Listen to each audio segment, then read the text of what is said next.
ambazo tunazishuhudia katika barabara zetu. Nasimama hapa kumuomba waziri wa barabara, kando na kuwa huyu mlalamishi ameomba kuwekwe hiyo barabara ya juu ili watu waweze kupanda na juu, kuna umuhimu wa kwamba kuwekwe ishara za barabarani, ama nikizungumza kwa kimombo road safety signs, zinahitajika sana. Tutanyorosha vidole kwa madereva. Ndiyo, kwa kiasi kikubwa madereva wetu ndio wanachangia pakubwa katika hizi ajali tunazozishuhudia kwenye barabara zetu, lakini sisi pia tunapaswa kama serikali kuweza kuweka hizi road signs ili tuweze kuwaongoza wale madereva wetu. Hawa wanaozungumziwa kwa sana, madereva wa bodaboda, kando na kuwa wanahatarisha maisha ya Wakenya, Bwana Spika, wanahatarisha hata maisha yao. Na nimezungumzia kuhusu hongo zinazochukuliwa barabarani kwa sababu, Spika, utakubaliana na mimi ya kwamba kuna vijana wengi ambao baada ya kukosa ajira wanapeana squad katika zile stage za mitaani. Mtu ambaye hajawahi kwenda shule ya kusomea ujuzi wa kuipeleka ile bodaboda anapewa bodaboda na anabeba abiria na anahatarisha maisha ya yule anayembeba na yake yeye mwenyewe. Kwa hivyo ningeomba kukuwe na crackdown ambayo itawezesha kuonesha wale waendeshaji wa bodaboda kwamba wana leseni ya kuweza kuwapeleka Wakenya katika taifa hili, na pia kuwekwa hizo road signs ili ziweze kuwaongoza madereva wetu. Asante Bwana Spika. Senator Sigei.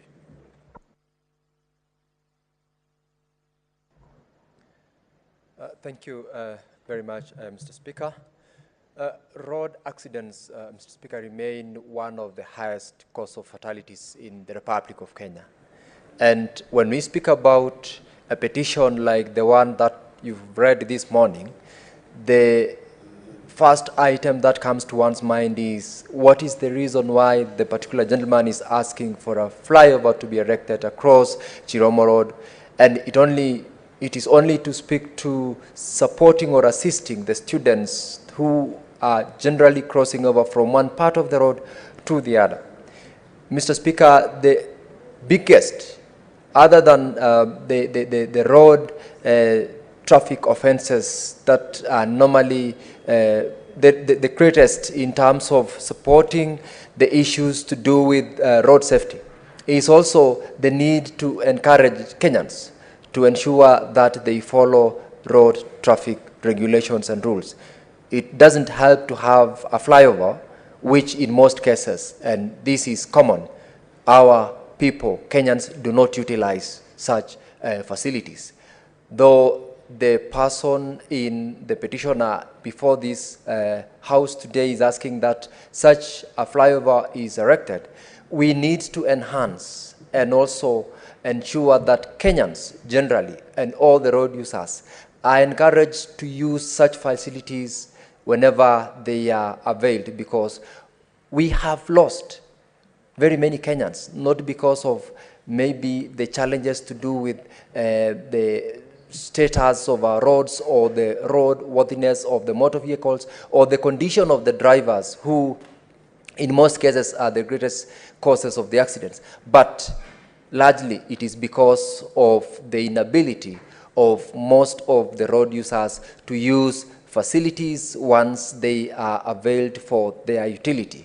Mr. Speaker, even as we support the erection of such a flyover in such a place, we need to speak to all and most of Kenyans to ensure that any other facility that's available be fully utilized.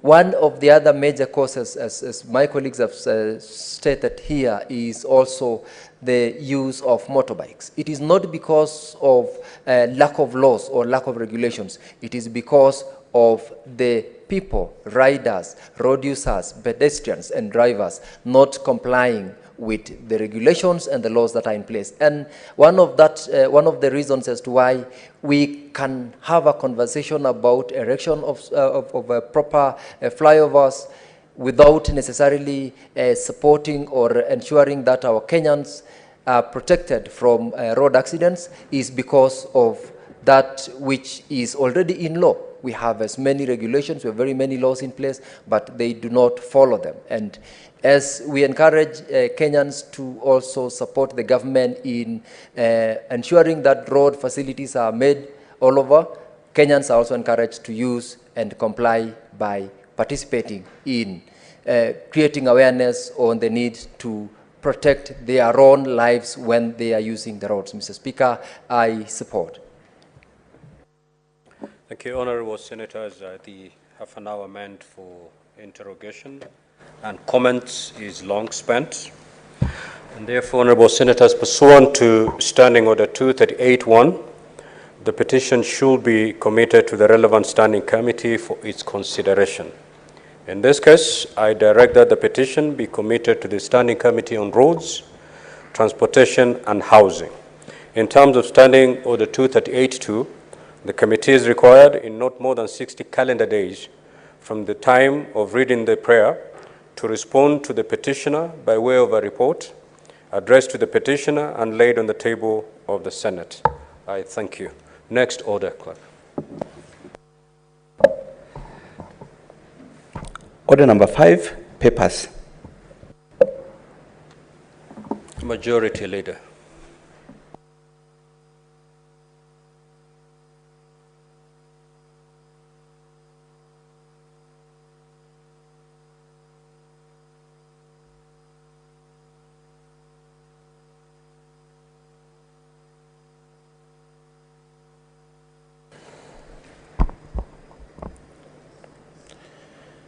Mr. Speaker, sir, I beg to lay the following papers on the table of the Senate today, 19th April 2023. The reports of the Auditor General on the financial statements of the Narok County Alcoholic Drinks Regulation and Control Fund for the year ended 30 June 2020. The Narok County Alcoholic Drinks Regulations and Control Fund for the year ended 30 June 2021. County Revenue Fund for the County Government of Narok for the year ended 30 June 2022. Narok County Bursary Management Fund for the year ended 30 June 2022. Narok County Alcoholic Drinks Regulations and Control Fund for the year ended 30 June 2022. Bomet County Education Revolving Fund for the year ended 30 June 2022. Bomet County Bursary Fund for the year ended 30 June 2022. Kiambere Mwingi Water and Sanitation Company Limited for the year ended 30 June 2022. Receiver of revenue statements for the County Government of Bomet for the year ended 30 June 2022. Kajiado County Executive Staff Car Loan and Mortgage Scheme Fund for the year ended 30 June 2022. Kitui County Empowerment Fund for the year ended 30 June 2022. Baringo County Executive Car Loan and Car Loan Scheme Fund for the year ended 30 June 2022. Baringo County Bursary and Scholarship Fund for the year ended 30 June 2022. Baringo County Youth and Women Fund for the year ended 30 June 2022. Baringo County Community Conservation Fund for the year ended 30 June 2022. County Revenue Fund for the County Government of Baringo for the year ended 30 June 2022. Baringo County Older Persons and Persons with Disability Fund for the year ended 30 June 2022. Receiver of Revenue for the County Government of Baringo for the year ended 30 June 2022. Baringo County Assembly Catering and Health Services Scheme Fund for the year ended 30 June 2022. Water and Sewerage Company Limited for the year ended 30 June 2022. County Government of Nakuru Mortgage Staff Scheme Fund for the year ended 30 June 2022. Nakuru County Bursary Fund for the year ended 30 June 2022. Receiver revenue for the County Government of Nakuru for the year ended 30 June 2022. Nakuru County Emergency Fund for the year ended 30 June 2022. Nakuru County Persons with Disability Fund for the year ended 30 June 2022. County Revenue Fund for the County Government of Nakuru for the year ended 30 June 2022. Machakos County Assembly Housing and Car Loan Scheme for the year ended 30 June 2022. Machakos County Bursary Fund for the year ended 30 June 2022. Kisii County Alcoholic Drinks Control Fund for the year ended 30 June 2022.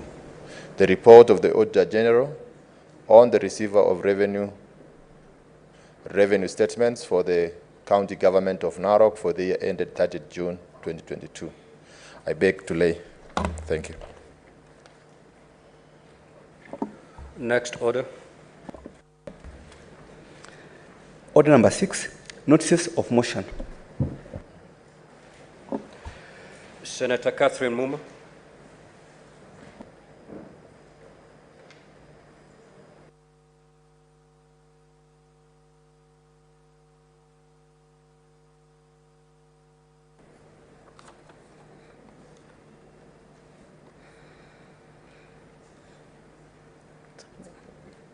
Is it on? Mr. Speaker, I beg to give notice of the following motion. Aware that the Constitution has entrenched a strong Bill of Rights in Chapter 4, which recognizes human rights including socioeconomic rights and the principle of equality and non-discrimination, further aware that Kenya lacks a policy for guiding the management of these social risks in the design and implementation of infrastructure and other development projects, concerned that inadequate attention to social risks in the planning and implementation of infrastructure and other development projects at both the national and the county levels makes them unacceptable and ends up costing the taxpayer colossal sums of money in suits filed before the courts and tribunals by local communities and affected interested groups seeking protection from such social risks. Now, therefore, the Senate resolves that the national and county governments develop a social risk management policy that outlines the standards, guidelines, and procedures for guiding infrastructure and other development projects, both at the national and the county governments, and the national executive establishes an independent multi-sectoral agency under the authority of the Cabinet Secretary in charge of social security and protection to design a mechanism that can factor inclusion of social impact assessments, standards, and monitor their implementation in infrastructure and other development projects in Kenya. Thank you. Next order. Order number 7, questions and statements. These are statements pursuant to Standing Order 56-1B. Basically, statement by chairpersons of standing committees. So the first chairperson is the chairperson for Standing Committee on National Cohesion, Equal Opportunity and Regional Integration.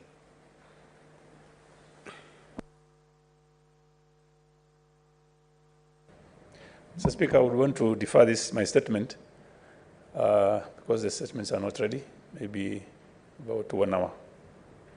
Thank you. Very well.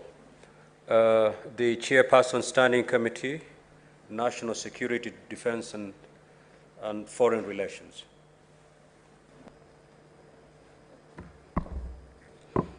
Thank you, Mr. Speaker. Mr. Speaker, I rise pursuant to Standing Order 56-1B to make a statement on the activities of the Standing Committee on National Security, Defense and Foreign Relations for the period commencing 14th October 2022 and 30th March 2023.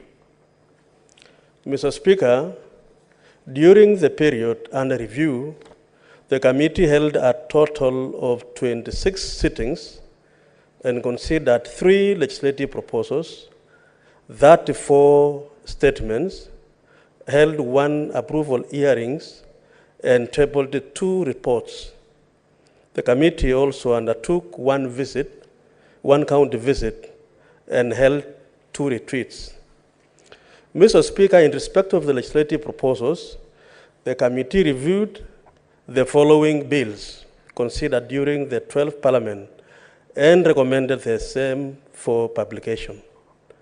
One is the Disaster Risk Management Bill and the National Anthem Copyright Laws Amendment Bill.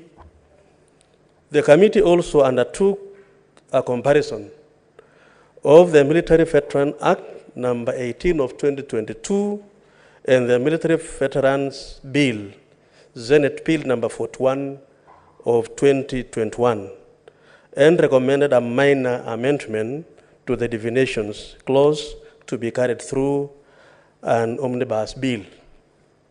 Mr. Speaker, regarding statements, a total of 33 statements were sought from the committee during the period under review as annexed to this statement.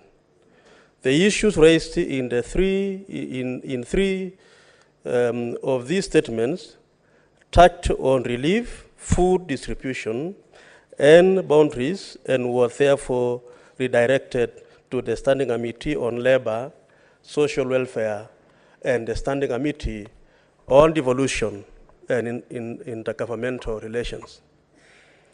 The committee has received a total of 22 responses to the statement sought, which was shared with the respective senators, and awaits response to 8 statements from the relevant ministries. Mr. Speaker, it's important for me to notify the House that yesterday we were able to receive further 4 responses, and therefore we have only 4 outstanding questions without responses from the relevant ministries. So it is not now 8, it's actually 4 now. The committee further undertook a county visit to Kitui County in respect of a statement sought by Senator Enoch Wambua, CBS, MP, on the heightened insecurity in Mutha Ward, Kitui County, on Wednesday, 26th of October 2023, and tabled its report on 29 November 2023. The committee made a number of recommendations to the Ministry of Interior and National Administration, the Independent Policing Oversight Authority, IPOA, the Kenya Wildlife Service, among others, and has been following up on the implementation of the said recommendations. Mr. Speaker, pursuant to Section 3, Section 6, Subsection 3 of the Public Appointments Parliamentary Approvals Act 2011, the committee and the National Assembly Departmental Committee on Administration and Internal Affairs held an approval hearing for the appointment of Engineer Chavet Kohome to the position of Inspector General of the National Police Service on 8th of November 2022. The committee's approval approved the nomination of Engineer Kohome to the position of the Inspector General of the National Police Service and tabled their report on 9th of November 2022.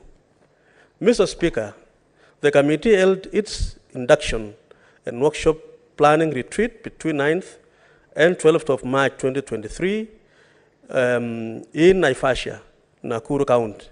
The committee held fruitful deliberations with invited stakeholders, including the Cabinet Secretary, Minister of Interior and National Administration, the Chairperson, Independent Policing and Oversight Authority, the Inspector General of Police, that is National Police Service Commission, the Director of Criminal Investigations, and the Chairperson, National Police Commission.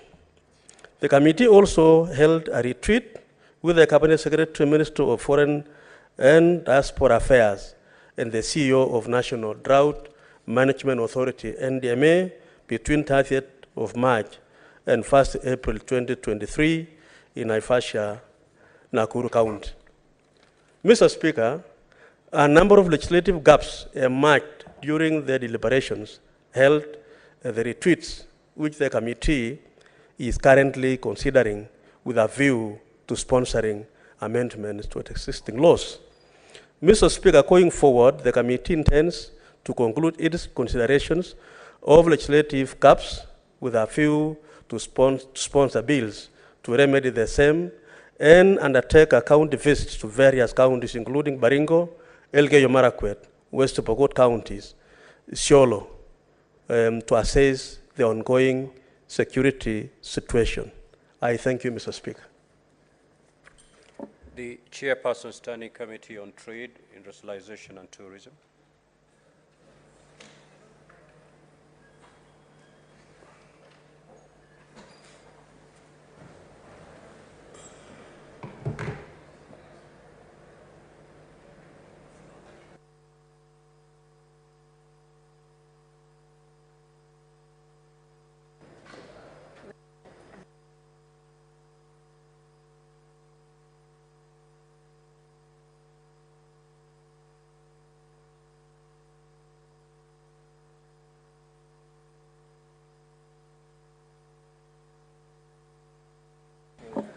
Okay, as trade gets its footing together, we'll move to the Chairperson, Standing Committee on Roads, Transportation and Housing.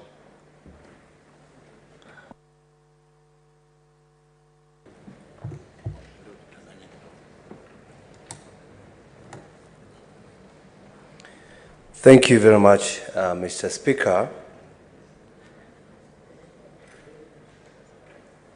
I rise pursuant to Standing Order 56, 1B, to make a statement on the activities of the Standing Committee on Roads, Transportation and Housing for the period commencing 13th October 2022 to 31st March 2023.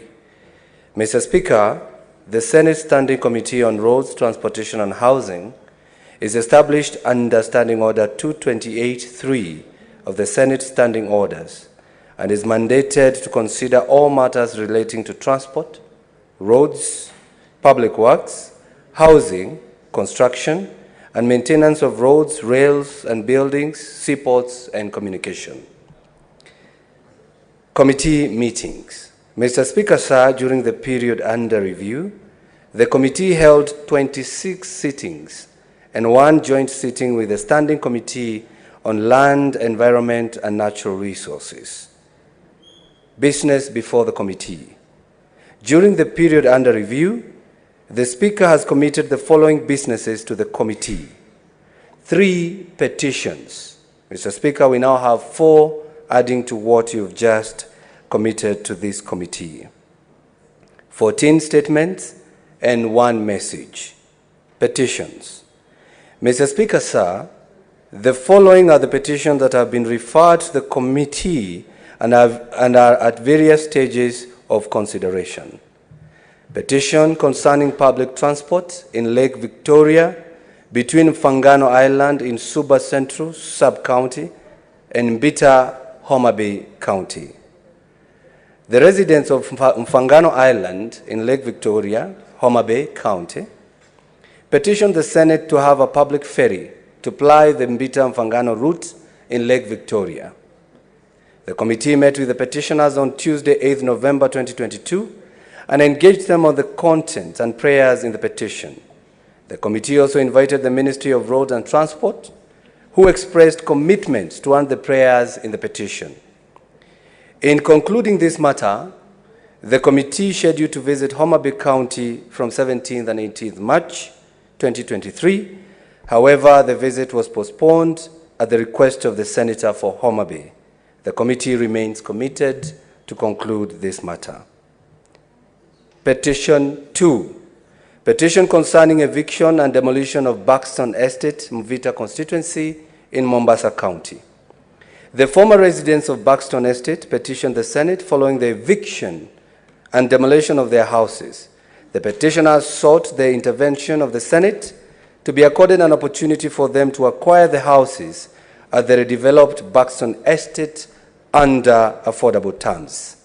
The committee met with petitioners, the county government of Mombasa, and the developer of Buxton Estate on various dates. Due to the unsatisfactory nature of the responses received by the county government of Mombasa received from the county government of Mombasa and the developer of the estate, the committee issued them 21 days within which to submit a report on the options available for the petitioners to own houses in the Buxton estate. The 21 days lapsed on 14th April 2023, that is 5 days ago, and the committee is yet to receive the response. Petition number 3, petition concerning the title deeds for properties bought at Jamii Bora Estate, Kisaju, Kajiado County. The petitioners petitioned the Senate regarding the purchase of houses and shops from Jamii Bora Charitable Trust under an off-plan housing scheme, but have never received the document since 2008. The committee is considering the petition and intends to invite the petitioners, Jamii Bora Charitable Trust, and other key stakeholders involved in the matter. Additionally, the committee has just received a petition this morning that the petitioner Nikki Muoko Mwancha petitioned the Senate this morning regarding the construction of a pedestrian bridge at Chiromo areas in Nairobi City County. Mr. Speaker, the committee will invite the petitioner and other stakeholders on that matter. Statements. Mr. Speaker, sir, pursuant to Standing Order 52.1 and 53.1, during the period under review, the following 14 statements were referred to the committee for consideration. Statement by Senator Edwin Sifuna, MP, on the strike by the Kenya Airways pilots. On this statement, the committee was asked to investigate the issue surrounding the Kenya Airways pilot strike.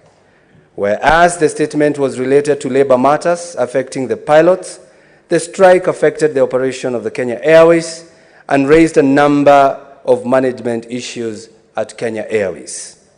The committee engaged the Ministry of Roads and Transport and was informed that the government will pronounce itself on the strategic decision for revitalization of Kenya Airways, dubbed Project Kifaru, by September 2023.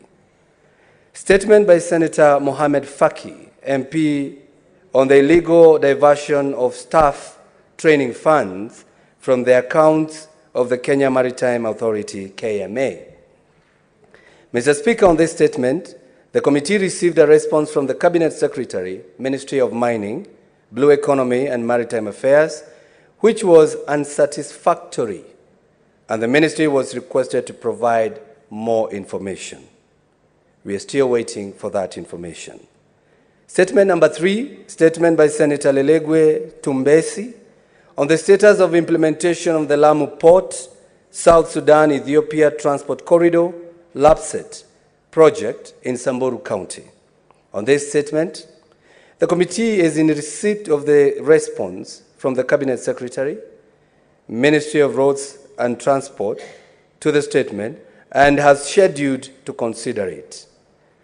On the statement by Senator Alexander Mundigi, MP, on the adverse effects of the collapse of Ena Bridge in Embu County.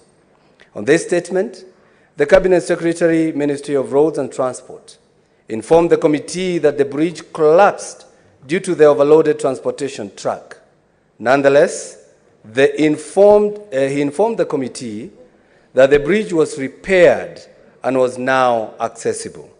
The committee established that the response was satisfactory and concluded the matter, and this was reported before the House.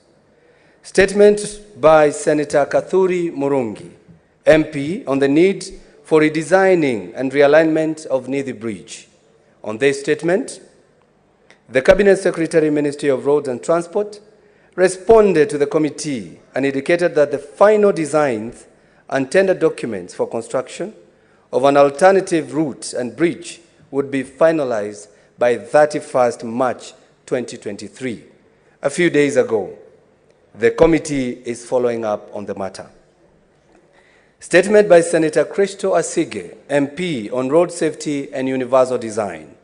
On this statement, the Cabinet Ministry of Roads and Transport responded to the committee by indicating that the process of stakeholder engagement for draft street design manual for urban areas in Kenya was ongoing, and once concluded, it will be adopted for implementation. The matter was concluded. Mr. Speaker, I wish to, I'm almost, if you can give me a little bit of time, or you can defer, I can continue tomorrow. Senator, you have 1 minute. Mr. Speaker, statement number 7.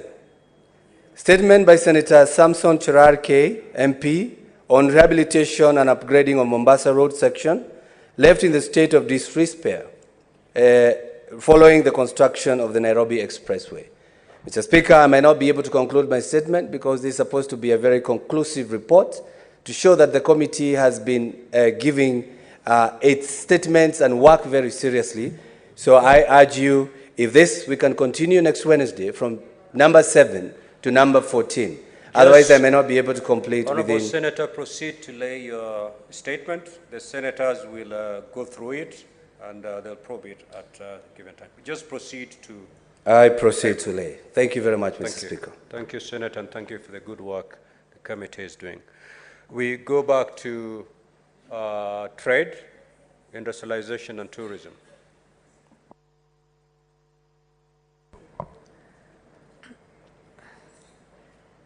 Thank you, Mr. Speaker.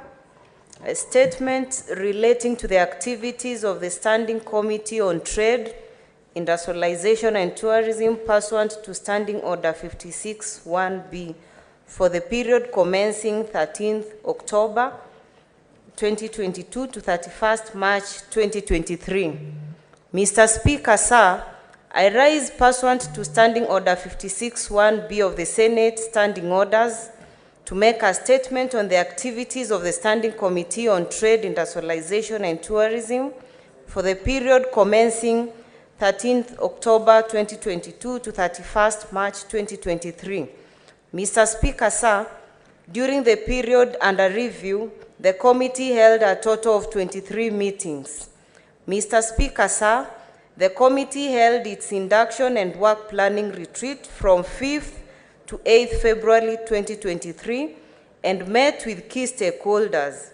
The committee consolidated a matrix of legislative bills from the stakeholders which will be incorporated into its work plan.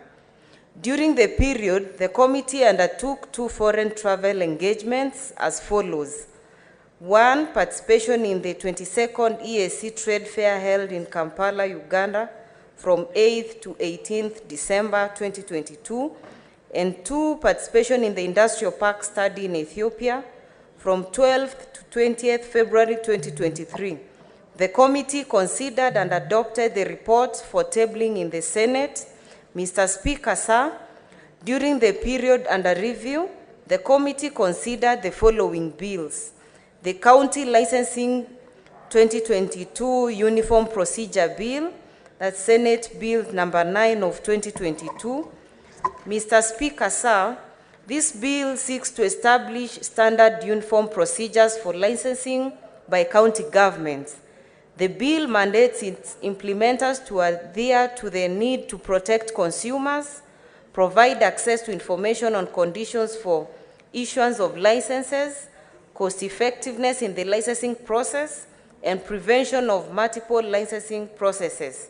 The committee processed the bill and tabled its report in this House on 12th April 2023. Then the other bill is the Startup Bill 2022, that's Senate Bills number 14 of 2022.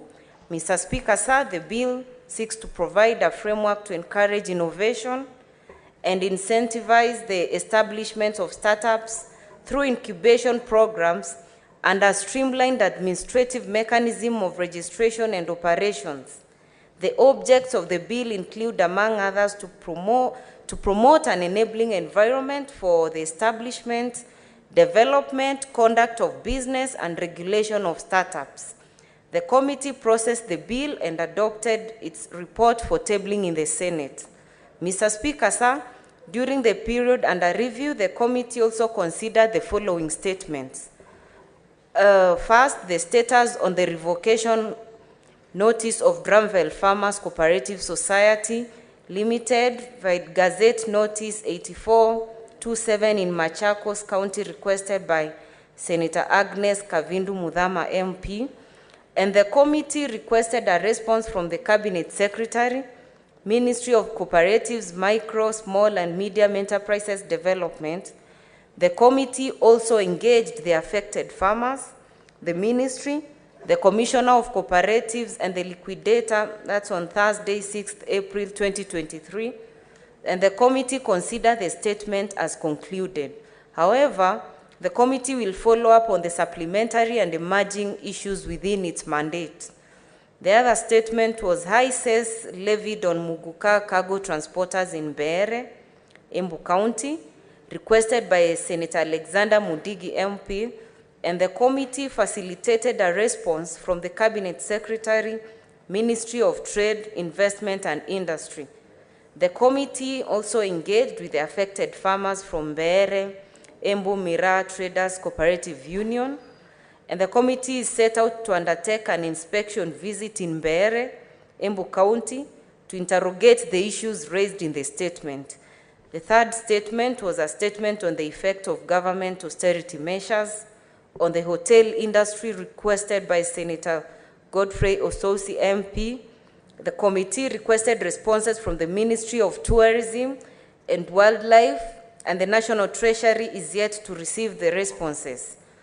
The other statement is on the rise in roadside hardware suppliers in Nairobi City County, requested by Senator Tabitha Mutinda MP, and the committee requested a response from the Ministry of Trade and Nairobi County Government.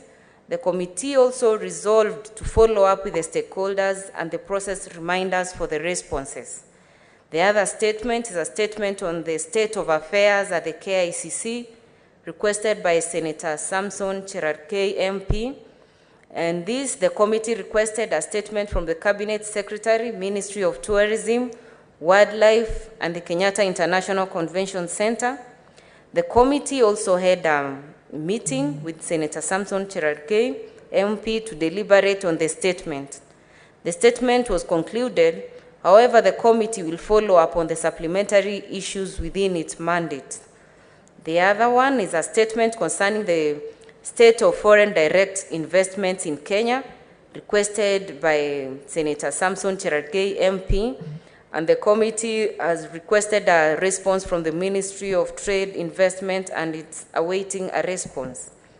The other one is a statement sought by Senator James Murango MP on the measures taken to make Kenyan produce in external markets. The committee requested a response from the Ministry of Trade, Investment, Kenvest, and the Kenya Export Promotion Branding Agency, and the response from the ministry is being awaited. Mr. Speaker, sir, the committee is scheduled to consider the following business in the next quarter. One, undertake an inspection visit to engage with affected persons of the liquidation of Dramville Farmers Cooperative Society Limited in Machakos County. Next, undertake an inspection visit to Mbeere, Embu County, to engage with affected Muguka cargo transporters in Embu County. Then organize a conference on high cess levies charged on Muguka transport involving the CECMs of the counties of Embu, Nairobi, Mombasa, Garissa. And finally, undertake a fact-finding visit to Busia and one Malaba one-stop border post to evaluate the status of regional trade and the Kenya-Uganda trade flows. I lay the statement. Thank you, Mr. Speaker. The Chairperson, Standing Committee on National Cohesion, Equal Opportunities and Regional Integration.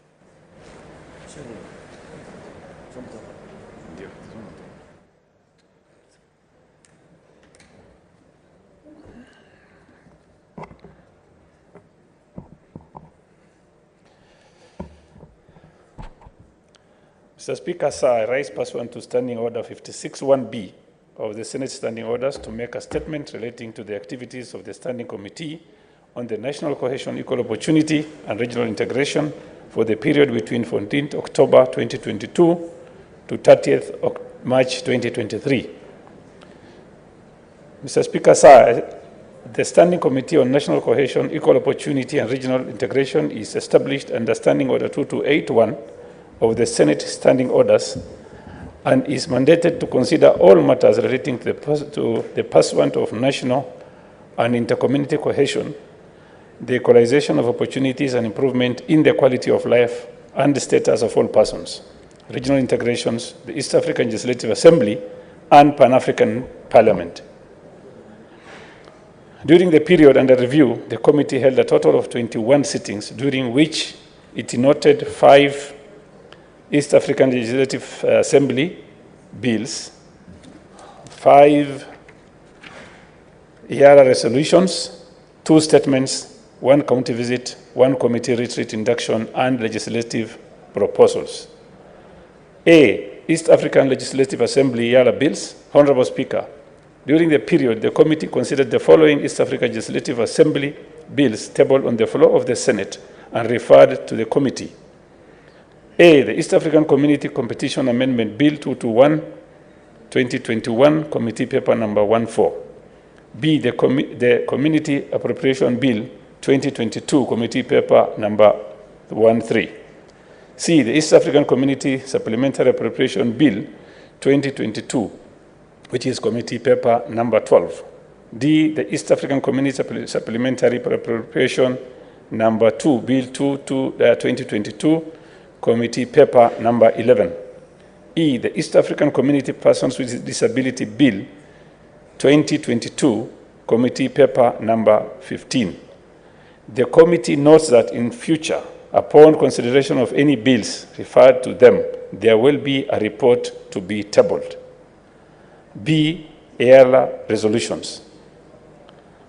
Honorable Speaker, during the period under review, the following East African Legislative Assembly resolutions were referred to the committee by the Senate. 1. Resolution of the Assembly paying tribute to His Excellency Mwai Kibaki, the 3rd President of the Republic of Kenya.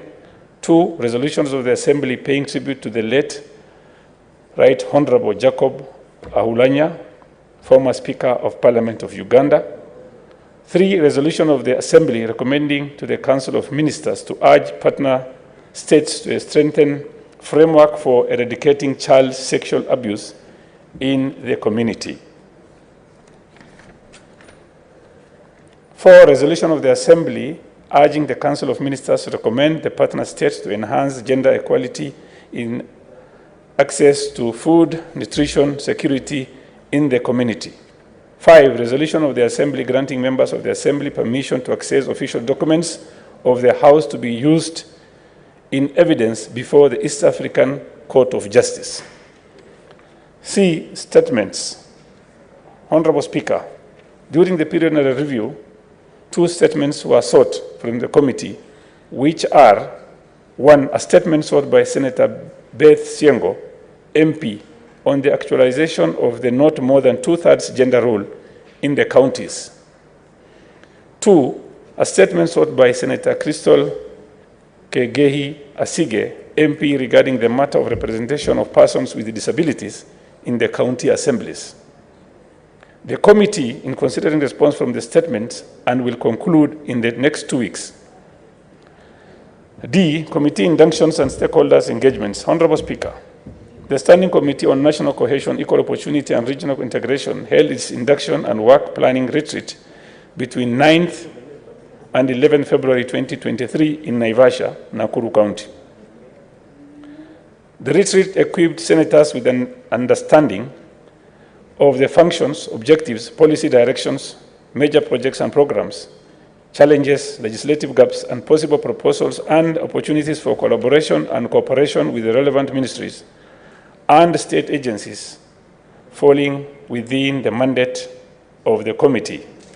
And this includes 1. The Ministry of Interior and Coordination of National Government, the Ministry of Public Service, Gender and Affirmative Action, the Ministry of Foreign Affairs, Foreign and Diaspora Affairs, the Ministry of Information, Communication, Digital Economy, the Ministry of East Africa Community, Urban and Regional Development, the Ministry of Cooperatives, Micro, Small, Medium Enterprise Development, the National Cohesion and Integration Commission, the Kenyan National Commission on Human Rights, the National Gender and Equality Commission, the National Council of Persons with Disability, the Council of Governors, the Youth Enterprise Fund, Uwezo Fund, Women Enterprise Fund, the County Assemblies Forum. In the course of the community's deliberation with the various stakeholders, a number of legislative gaps were proposed and are currently being considered by the committee with a view of developing various legislative proposals. Mr. Speaker, sir, the committee has also been able to meet with the Cabinet Secretary of Ministry of Interior and Coordination of National Government and the Chairperson National Cohesion and Integration Commission between the 22nd February 2023 and 1st April 2023 to discuss matters of national peace, cohesion, and integrity. Mr. Speaker, sir, the committee also conducted a county visit to Kitui for community peace dialogue aimed at restoration of peace and cohesion. The consideration of the 2023 budget policy statement. Mr. Speaker, sir, the committee considered the 2023 budget policy statement and the medium-term debt management strategy, on which it made critical observations and sustainable recommendations on the policies touching on various challenges and risks that are facing the county government. Mr. Speaker, sir, in conclusion, the committee plans to carry out the following key activities in this session. A, consideration of a legislative proposal for the County Youth Council Bill with a view of enacting it into law. B, a meeting with the Cabinet Secretary, Minister of East Africa Community, ASAL, and Regional Development. C, undertaking county visit to Tharaka Nithi and Marsabit counties for a peace dialogue meeting. D, regular retreats with key stakeholders and state agencies which fall under mandate of this committee. Mr. Speaker, sir, going forward, the committee intends to conclude pending legislative business that is before it, particularly such business as may be subject to timelines provided under the standing orders or any other law. I beg to lay. Thank you, Mr. Speaker. Senator Manzo. Mr. Speaker, I wanted to contribute on the next order, with your kind permission. Senator Chirange.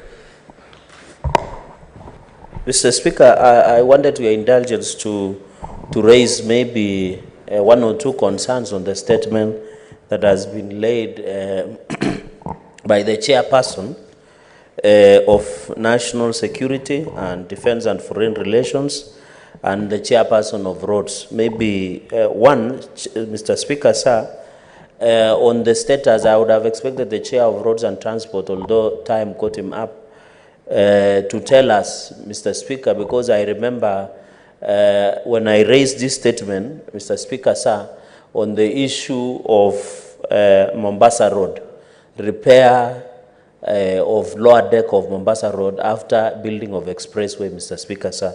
So I've heard in the media, and I've seen the media, that the Ministry of Transport, Roads and Infrastructure has indicated, Mr. Speaker, that they want to repair. And Mr. Speaker, you are aware that there is ongoing rains in the country, and when Kenyans who are using lower deck of Mombasa Road or the old Mombasa Road have a lot of inconvenience, Mr. Speaker, because when it rains, the drainage is poor. You remember the road is now has been, is it thin, Mr. Speaker, and therefore I would request that the chairperson of Roads and Transport to give the House timeline on how that lower Mombasa, old Mombasa lower deck underneath the expressway, the timeline that it should be repaired, especially, Mr. Speaker, before the lapse of the rainy season, so that Kenyans are no longer inconvenienced. Secondly, Mr. Speaker, and last, is on the issue of national security, defense, and foreign relations, Mr. Speaker. I wanted, I was keenly listening to the chair when I was coming to the chamber, Mr. Speaker, and I really wanted to get to know whether the Ministry of Interior, national government, is in the process of opening more registration centers. One, Mr. Speaker, before in the North Rift and in Kisumu, we used to have immigration centers where Kenyans, especially from the Nandi and the North Rift region, are forced to go all the way to Kisumu to get renewal of visa or get passport when the Eldoret office was closed. And Eldoret office is temporarily functioning. So I really wanted to know whether the Eldoret office will be reopened for the convenience of the people of Nandi, Uasin Gishu, and the North Rift. And finally, Mr. Speaker, you remember birth certificates, especially for parents who are registering their children for class 8, and death certificate for purposes of succession. And it is good that you are a lawyer and you understand the importance of birth certificate, especially in succession.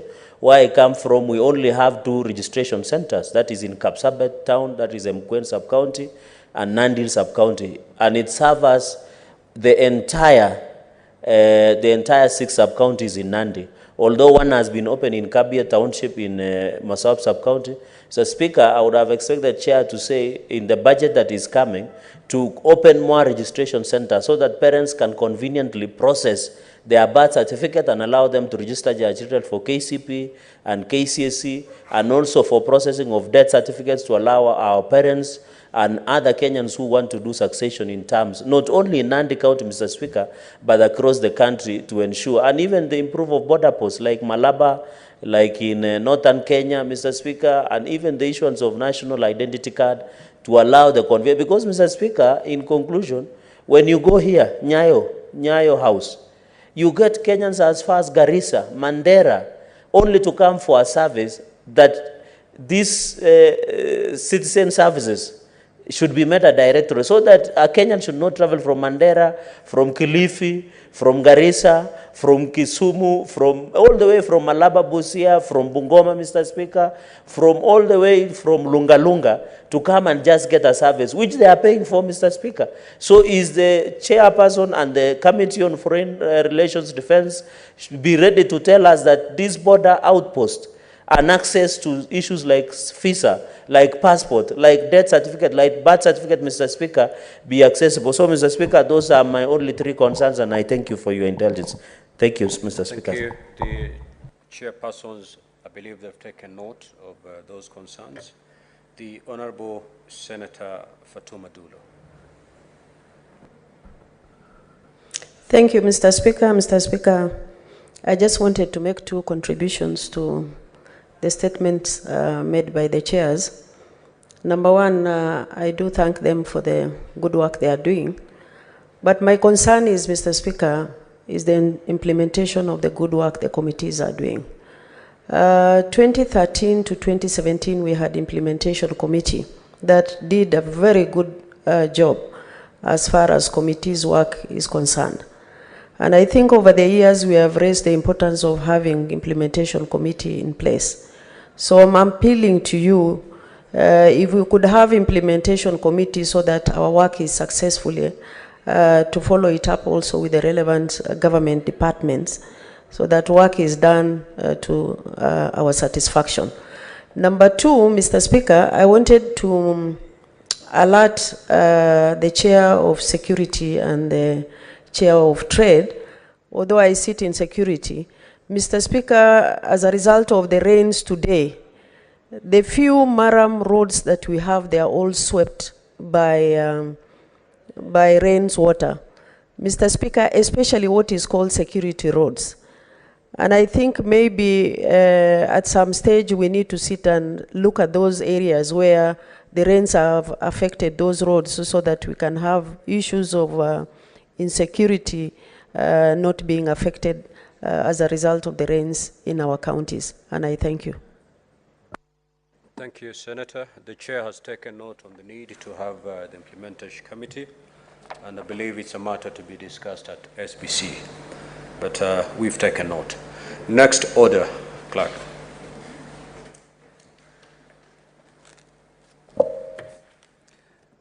Order number 8, the Prevention of Livestock and Produce Theft Bill, Senate Bills number 12 of 2023, first reading. A bill for an act of parliament to provide for a legal framework for the identification of livestock, the movement of livestock, the prevention of livestock theft, the regulation of trade in livestock, the return of illegally acquired livestock and firearms and for connected purposes. Next order. Order number 9, the Division of Revenue Bill, National Assembly Bills number 9 of 2023, second reading. Honorable Senators, we now resume debate on this bill. This debate was interrupted yesterday, 18th April 2023. At the time of the interruption of debate, Senator Ledama was on his feet and he had a balance of 6 minutes. I do not see Senator Ledama in the House, and therefore we shall proceed to allow senators to continue with the debate. Senator Lomenen.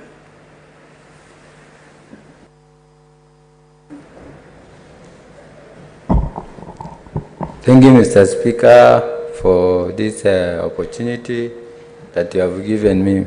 Mr. Speaker, I've been waiting for this opportunity because this is where I am here in this Senate to represent people from Turkana County. Mr. Speaker, if you go through Article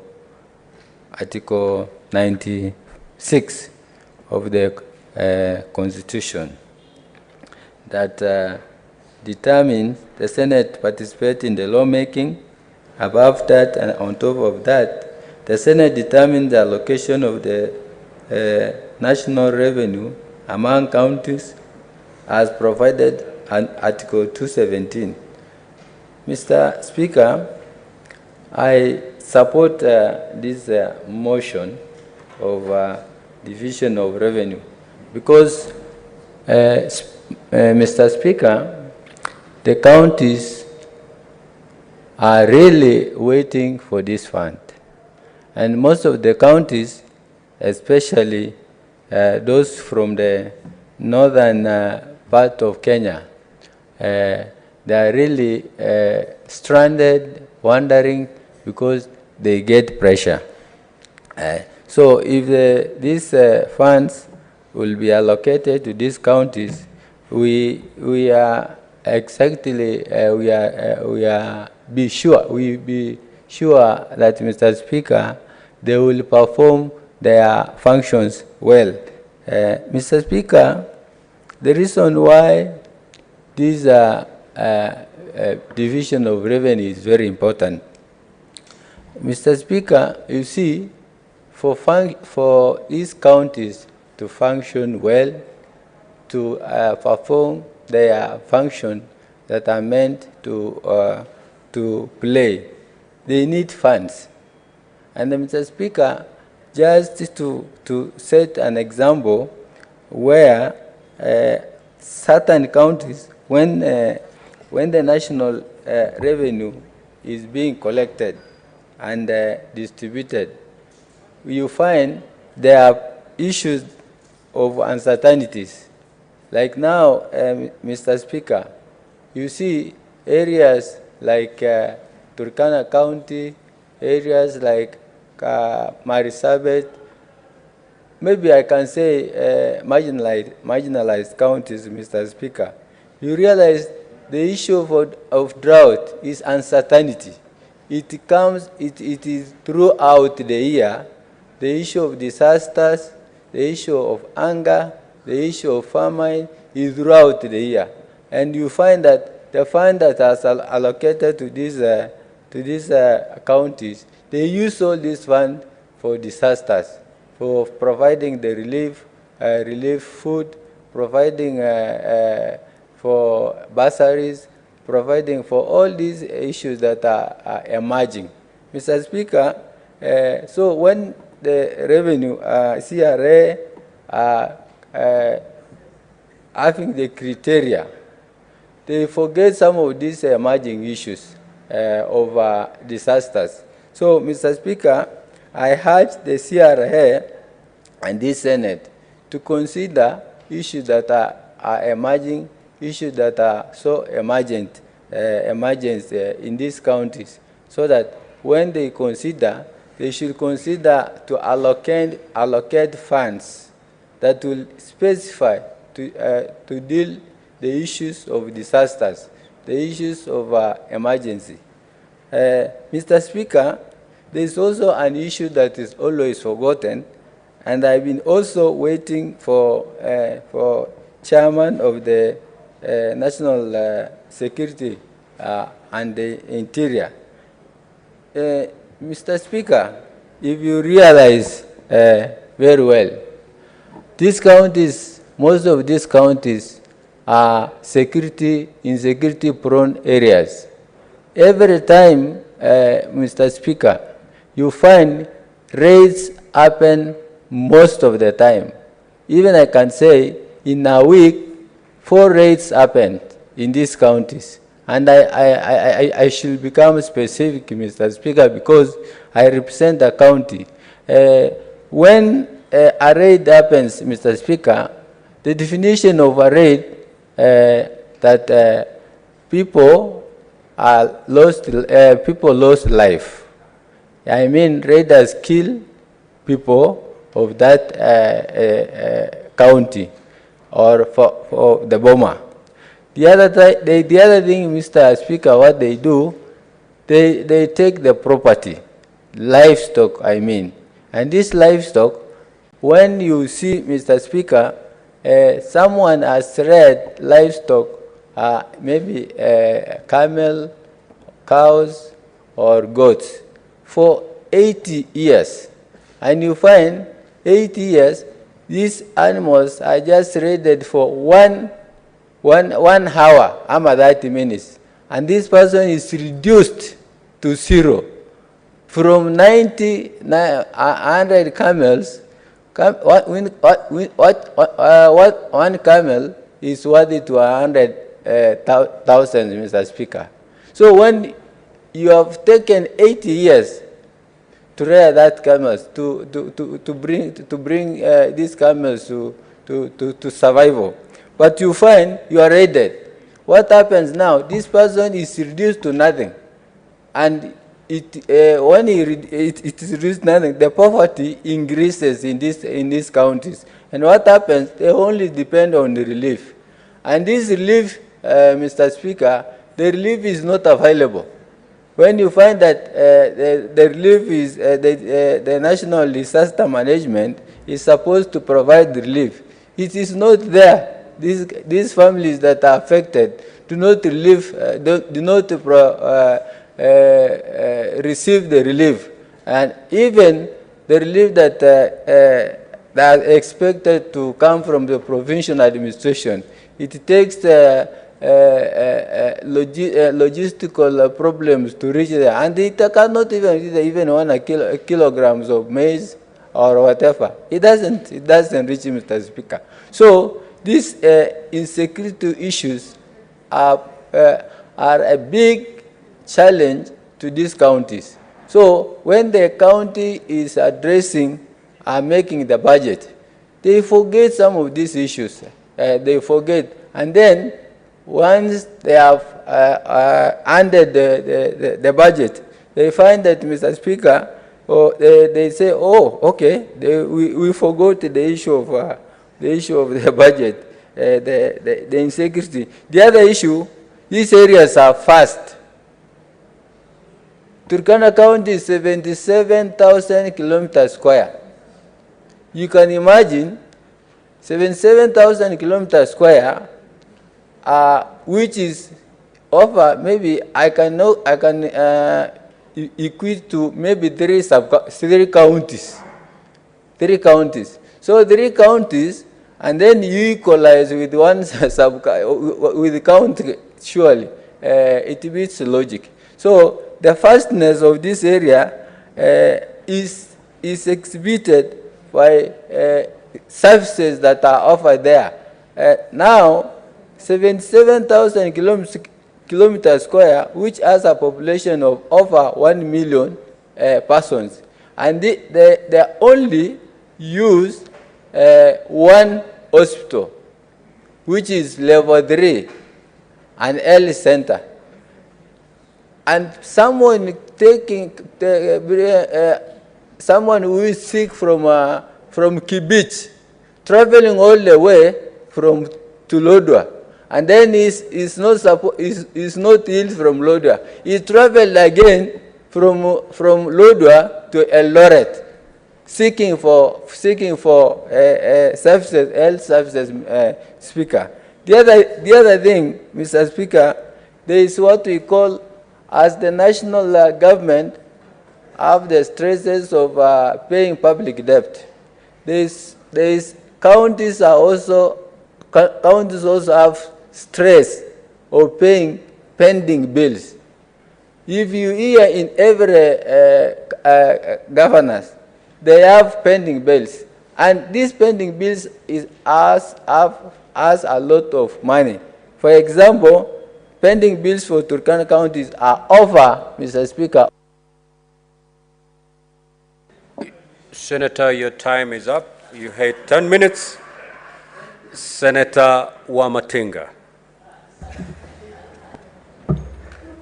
Thank you very much, Mr. Speaker, sir. I also like to support. Mr. Speaker, sir, we know that the county governments formed one of the political units at the grassroots level. What devolution has been able to achieve in the last 10 years, Mr. Speaker, sir, in some counties, it has managed to bring life-changing changes and economic empowerment to the local communities. Mr. Speaker, sir, in absence of misappropriation and mismanagement of the funds allocated to the county governments, Kenya would be quite far in terms of community development. It is also, Mr. Speaker, sir, something that we should note with a lot of concern, that there are very, very many resources, and I think Senator for Turkana has alluded to that are shared between counties.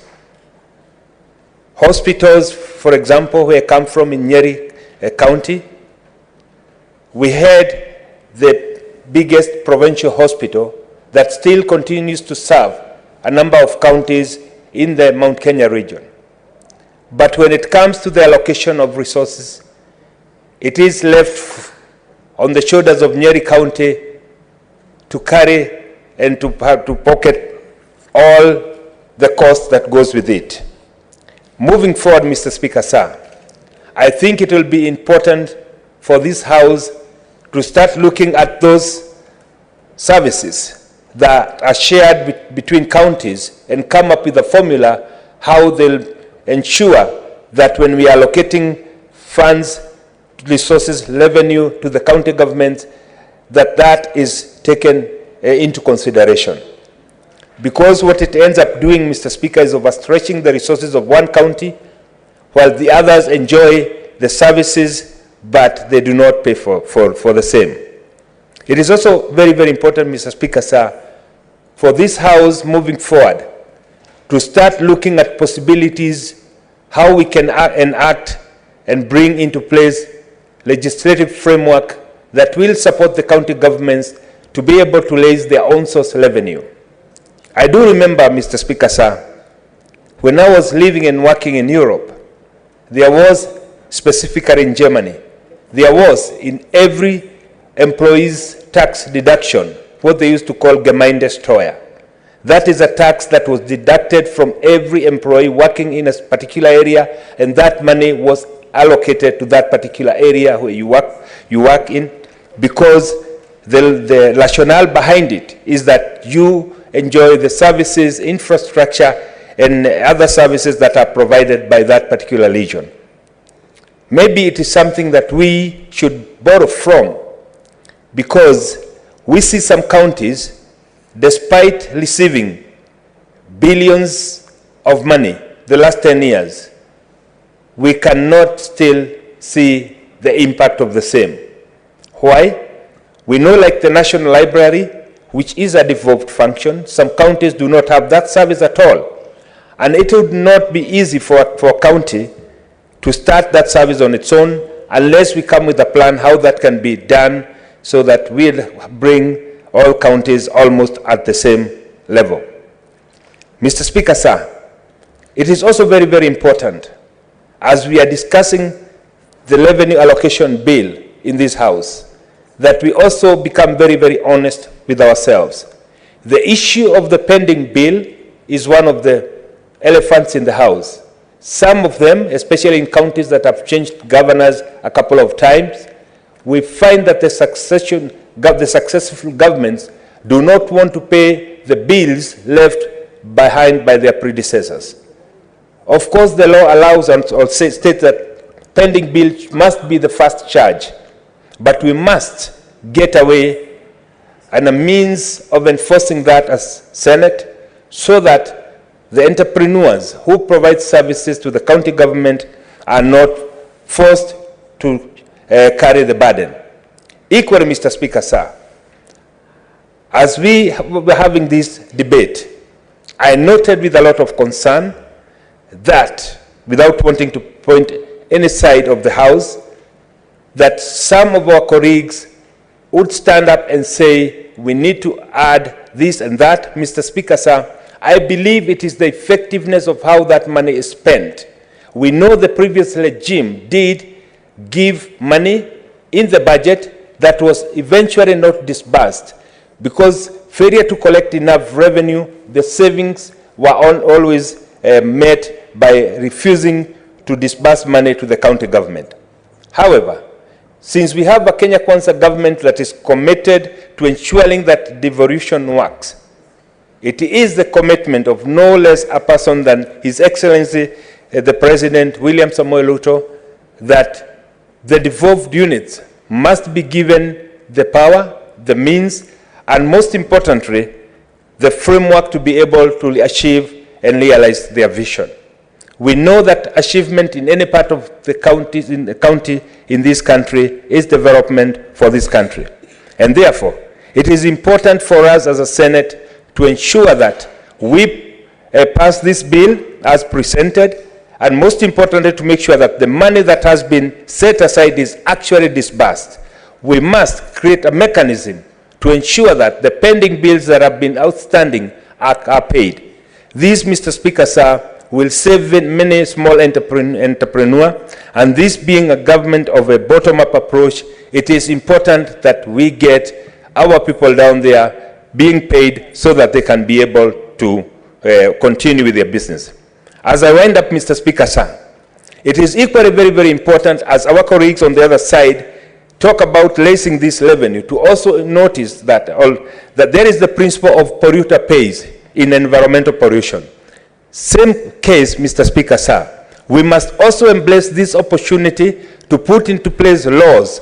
Whoever calls for demonstrations should be treated as such, and knowing that we have the freedom in our constitution to demonstrate, but equally to protect Kenyans' property, we must also ensure that those people who damage and destroy people's property are made to pay through the money that their parties get allocated to at the end of the year, so that there is no one Kenyan who's made to lose because someone else is wanting to push for his space in politics and in the pretense of being able to call demonstrations.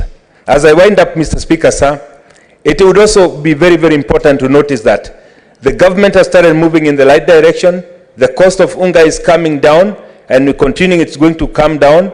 It is important to know that we as the Energy Committee are totally engaged to ensure that the cost of energy is coming down so that we can create enablers for us to have an economy that works. Mr. Speaker, sir, I support. Senator Manzo. Thank you, Mr. Speaker. Mr. Speaker, I arise to oppose the Division of Revenue Bill this year. Mr. Speaker, we are here for devolution, and the Division of Revenue Bill is the heartbeat of devolution, and devolution is in the Constitution. It is very unfair, Mr. Speaker, to have counties elect governors, they have their own governments, and they are totally unable to function for that the national government has not yet sent the money on the ground, and even when we pass this division of revenue bill, it is still, the money still don't find their way on ground. And unfortunately, for quite a number of counties, the expectation of the people has not been met, mainly for delays in funding, and such that even the absorption of the revenue which gets there as a problem because of the time factors. If the money is released too late in the day, by the time any meaningful project is done, you find that time has elapsed and it is abandoned. And therefore, we need to come up with a system such that no matter how little the money, which now for now should be 15% by the Constitution, then it must remain 15% and not less. And that's why Commission of Revenue Authority, the authority put it at 407 billion. It means the government should have made every effort to make sure that they are 407 billion or thereabout, such that if there is a less, it's -1 or +1. And therefore, there is no justification at all, and it is required under Article 218 that there must be justification of the variation, so that we do not continue stifling devolution and the counties. It is very difficult for a governor to sit in the county. He's unable to pay doctors, he's unable to do any development, year goes, year in, out, and the governor finds himself even in a very difficult position politically, because you have to deliver the promises you made to the people and the expectation of the people. So the monies have been reduced without justification, and for that particular reason alone, then this bill fails. It must be reconsidered again. Government must make an effort and make sure that this is met. We may say that we are paying debts, we may say that we are not raising enough revenue, but I can assure Kenyans that Kenya has a lot of money and a lot of sources of money. It's only that they have been mismanaged. We have a lot of cartels in a lot of government sections, whereby a lot of money is lost, and it is estimated that through cartels and people well connected to the system who do contracts and other things which they never even perform to expectation and eventually end up being paid monies, we are losing close to 2 billion shillings on corruption. And therefore, if we checked on corruption, if we paid up our loans, or if we negotiated our loans, and if we have goodwill from donors and the grants and the partners, I am very sure we will be having more than enough monies we can get to the counties. And therefore, instead of giving the governors a very, very difficult task out there, it is only fair that this House reconsiders this bill, renegotiates with government, and raises the monies to, as the Senate had accepted area and as the CRA had proposed, after thorough investigation and thorough research and consultations, and ended up with 407 billion. It means then the governors will continue not to pay pendy bills. What happened to the private citizens who work for the national government and the county governments, having been delayed in their payments, having taken loans from banks, commercial banks, to complete, projects which they are doing on behalf of the government, for that matter, the local, the county governments, then it is only fair that the county government is able to pay these private citizens who have contracts with the government. And if they are not paid, then it means taxes are also delayed, and the revenue collection of the country goes, is also slowed. So it is good, it's just important to have effective government, whether national government or county government. And for the county government to be effective, then it means they must have monies to pay pendy bills in good time. There has been a debate on source revenue in the counties, and in fact, if you drive to many towns in our counties, you park for free. Their systems have been has to be put in place such that you pay for parking. There are very many other services. We can raise revenue, but it must be automated. It must be digitalized. Probably we use modern technology We use M-Pesa for making payments. The land rates, you know, counties own a lot of land where people have plots. You know, if all these revenues are collected, I'm sure counties will meet their expectation. But for them also to be able to put these systems in place, we must fund them, you know, under the Division of Revenue Bill, so that the governors can be able to reorganize themselves to make these investments and make sure that they improve on source collection. And even sensitize Kenyans, you know, to the need to pay, you know, the rates and all these charges and the taxes at the county level, so that we can be able to raise monies. If you are running businesses in the counties, there are quite a number of businesses. A lot of them are not collected from, and therefore it systematically affects the on-source, you know, revenue and the collections. And therefore, government has to be serious. There have been many promises. Don't blame Mandamano. Mandamanos are perfectly within the law, and they can be peaceful, and they can send a message, and it has happened all over the world. And in fact, Mandamanos have even developed into revolutions where the government does not listen to the people. The latest Mandamano in France was 70% of participation of the citizens, and the government of France had to listen to what the citizens were saying. So therefore, there is no need to amend the Constitution or suspend the Constitution. It is all that people have to be responsible enough so that a message can be passed. So we cannot delay, you know, blame that for the government to raise revenue or for government to be serious. We are losing money through corruption. There is no proper strategy on how to deal with corruption in this country. We have not seen devolution of anti-corruption services to the counties. The structures have to be strengthened so that corruption is checked from the counties to the national government. And that will make sure that we have enough money to do our functions. If Kenyans were to be honest enough, honorable enough, to be able to conduct a business without shortcuts and corruption and people pushing for payments, whereby they have not done the projects to the expected standards. If there are roads, they have not been done to the big queues, and still somebody finds their way to be paid for services they have not rendered.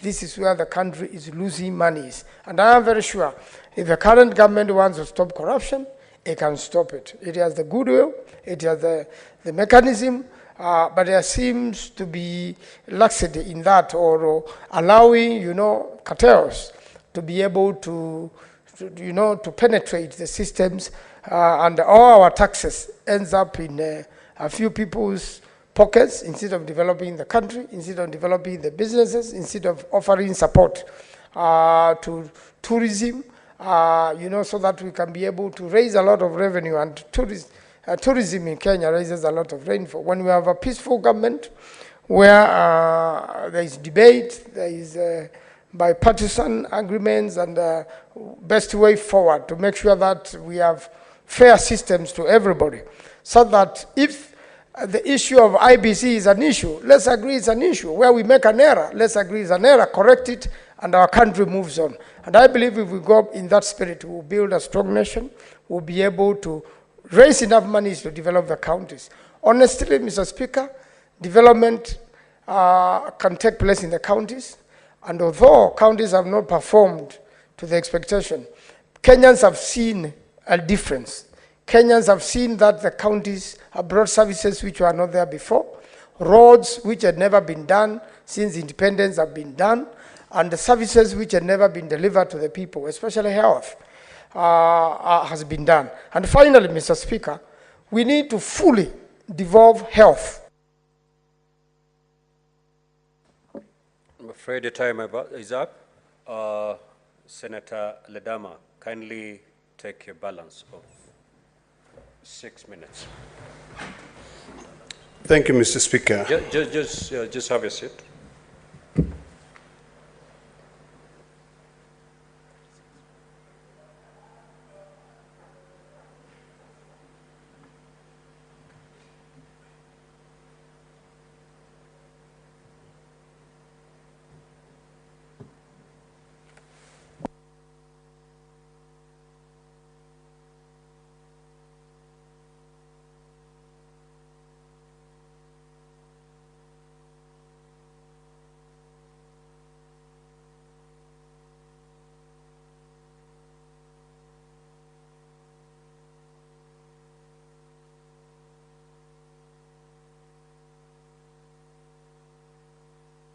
Proceed, Senator.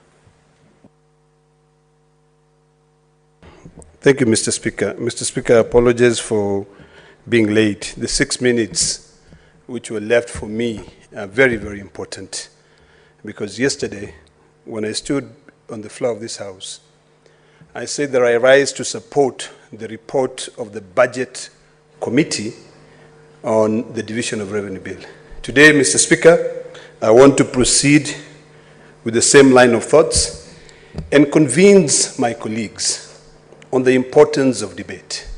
Debate, Mr. Speaker, I define it as a terminology used in Parliament for or against any single position.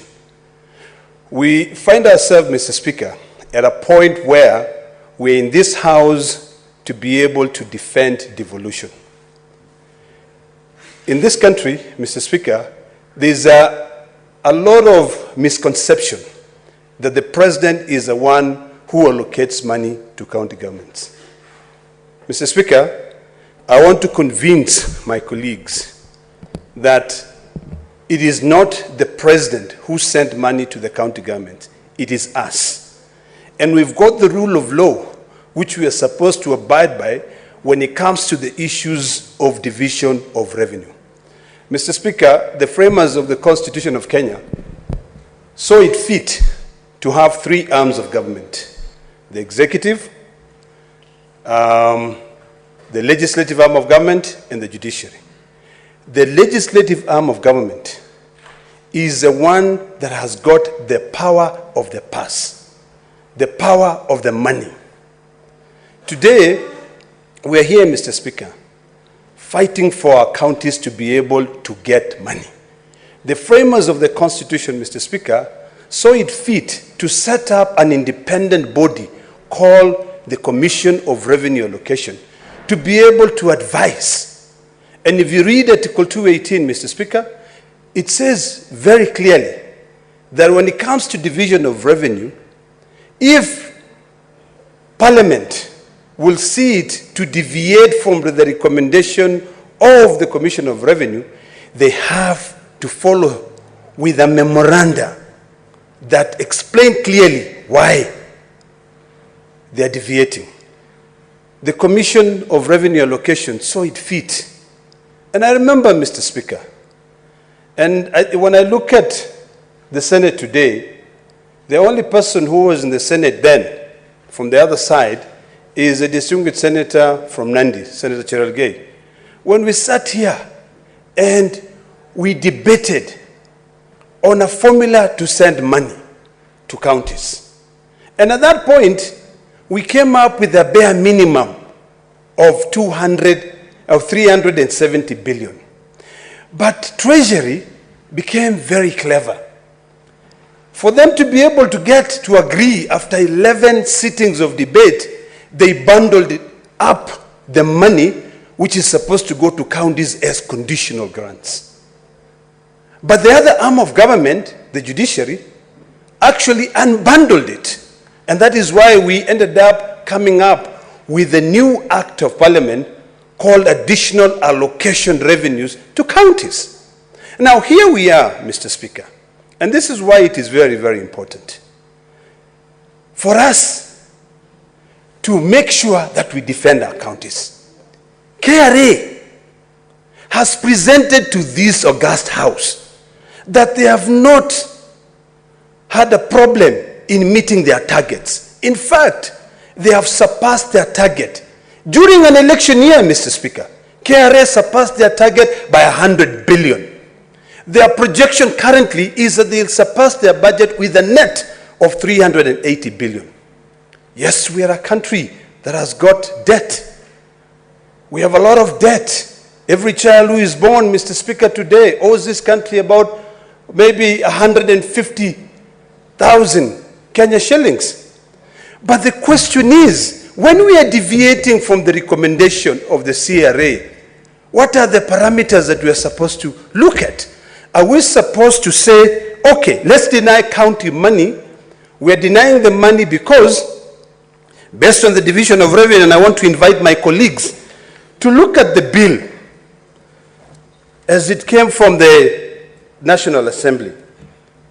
The Division of Revenue Bill, as it came from National Assembly, following the requirements by Article 218, the memorandum said that they are deviating because money has been sent to the Hustler Fund. Now, I want distinguished men and women of this august house for us to ask ourselves. And this is a challenge that I'm now challenging the KK administration. Your priorities are health. Your priorities are agriculture. Those two are devolved functions. Why are you adding 45 billion to health and keeping the money in the national government and then sending the money to the county government? Your time is off. Your time is off. I think we agreed at 10 minutes, and we'll stick to the. It's 10 minutes per speaker, Senator. Kindly abide. Senator Cheptumo.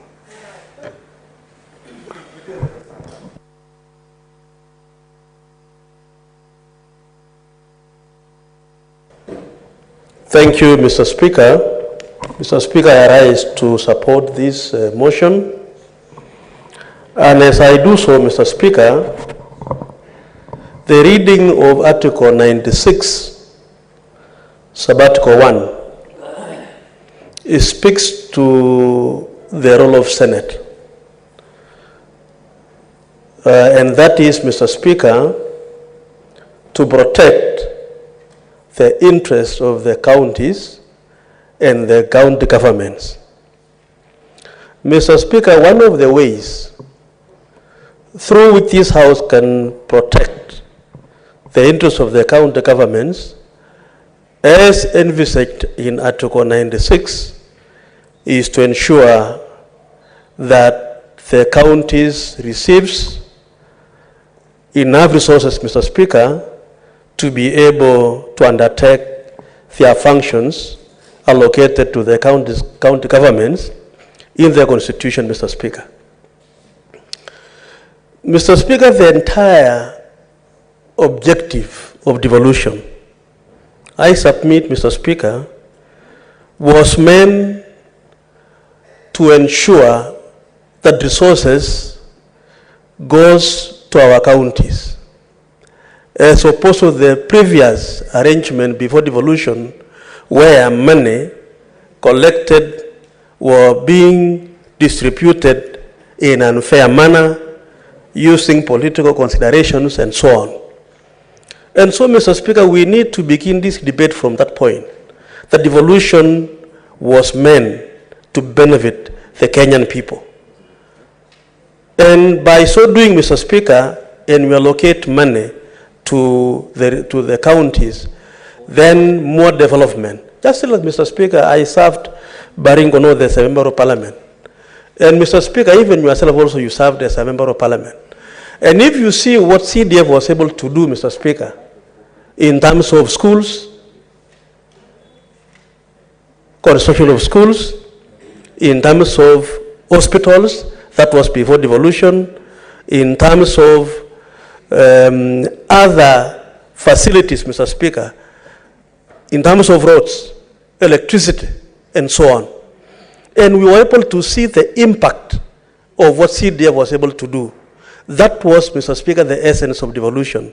So that when we allocate more money to the counties, then we'll be able to see more development in our regions. Mr. Speaker, unfortunately, because of our limitation of resources, as said by a number of my colleagues here, counties have not been able to receive enough resources. Mr. Speaker, my county, Baringo, received 4 billion in the current financial year, Mr. Speaker. If you look at that amount, a substantial part of that money, Mr. Speaker, goes to recurrent expenditure in terms of salaries and others. And you are left with a very small amount for development. And that is why, Mr. Speaker, we allocate, like in this particular bill, we are proposing 385 billion to to go to the counties.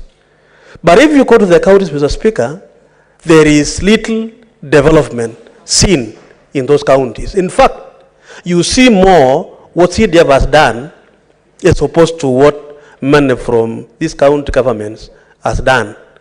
And Mr. Speaker, I think there are two issues I want to raise in this particular debate. One is that the huge sums of that allocation goes to recurrent expenditure. Mr. Speaker, you served Kilifi as a governor for 2 terms.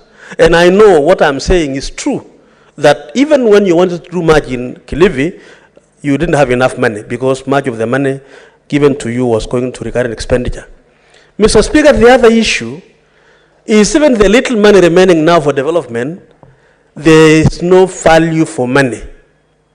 Again, because the roads are not done very well, the hospitals are not built to standards, even the ECD classes and so on. So, Mr. Speaker, I think, apart from suffering from the shortfall of the revenue allocated to our counties, there is need for this House. And that is, Mr. Speaker, why Article 96, Sub-Article 4, talks about the oversight of this House on the manner in which the money allocated to the counties is utilized. That, Mr. Speaker, brings me to the issue of the oversight fund. Unless, Mr. Speaker, we empower this House so that we are able then to follow the expenditure of that money, we still have the same problem, because then we'll face 2 problems. One, the revenue is not enough, and even the little development remaining, Mr. Speaker, after recurrent expenditure is also misused in terms of the manner in which projects are done. So, Mr. Speaker, I want to say that one of the ways of ensuring that we have value for money is to empower the Senate to undertake its responsibility of oversight as envisaged in Article 96, Sub-Article 4 of our Constitution. Mr. Speaker, I want to agree with members who have proposed that perhaps we need to agree with the proposal by CRA of 407 billion allocation to the counties. But, Mr. Speaker, I think it is also important for us to be practical in this country. Today, Mr. Speaker, the country is paying huge sums of money towards loans, to repay the loans. Mr. Speaker, I think as we move forward, as we restructure our loans, as we continue to improve our economy, these figures, Mr. Speaker, in future should indeed move from 385 billion to maybe 450, 407, and so on, as proposed by CRA. So, Mr. Speaker, I want to support the figure of 385 now because of our economic situation as a country. But there is need to pursue a further increment even as we advance as a country, Mr. Speaker. Mr. Speaker, the other thing I wanted to raise in this debate is how do we enable the county governments to enhance their own revenue?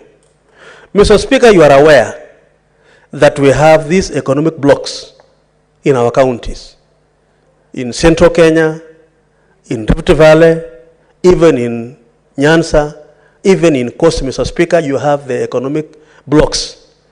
The intention, in my view, of these economic blocks, county economic blocks, Mr. Speaker, was to strengthen and create opportunities for the neighboring counties and create jobs for our people and enhance business. And this will help the counties now to enhance their revenue collection in their respective areas. Mr. Speaker, I think we need as a House to see how best we can strengthen these economic blocks. Is it grounded in law? If not, I think we need to do so, Mr. Speaker. The second point, Mr. Speaker, is disbursements of money. It is one thing, Mr. Speaker, to allocate the money, 385 billion to the counties, and now to disperse it again. I think, Mr. Speaker, as a House, we need to put in place rules, regulations, legislations, law, that will make it automatic. Once you allocate, Mr. Speaker, money to the county, then because, Mr. Speaker, the challenge we have is that you allocate the money and then you await collections now for the resources.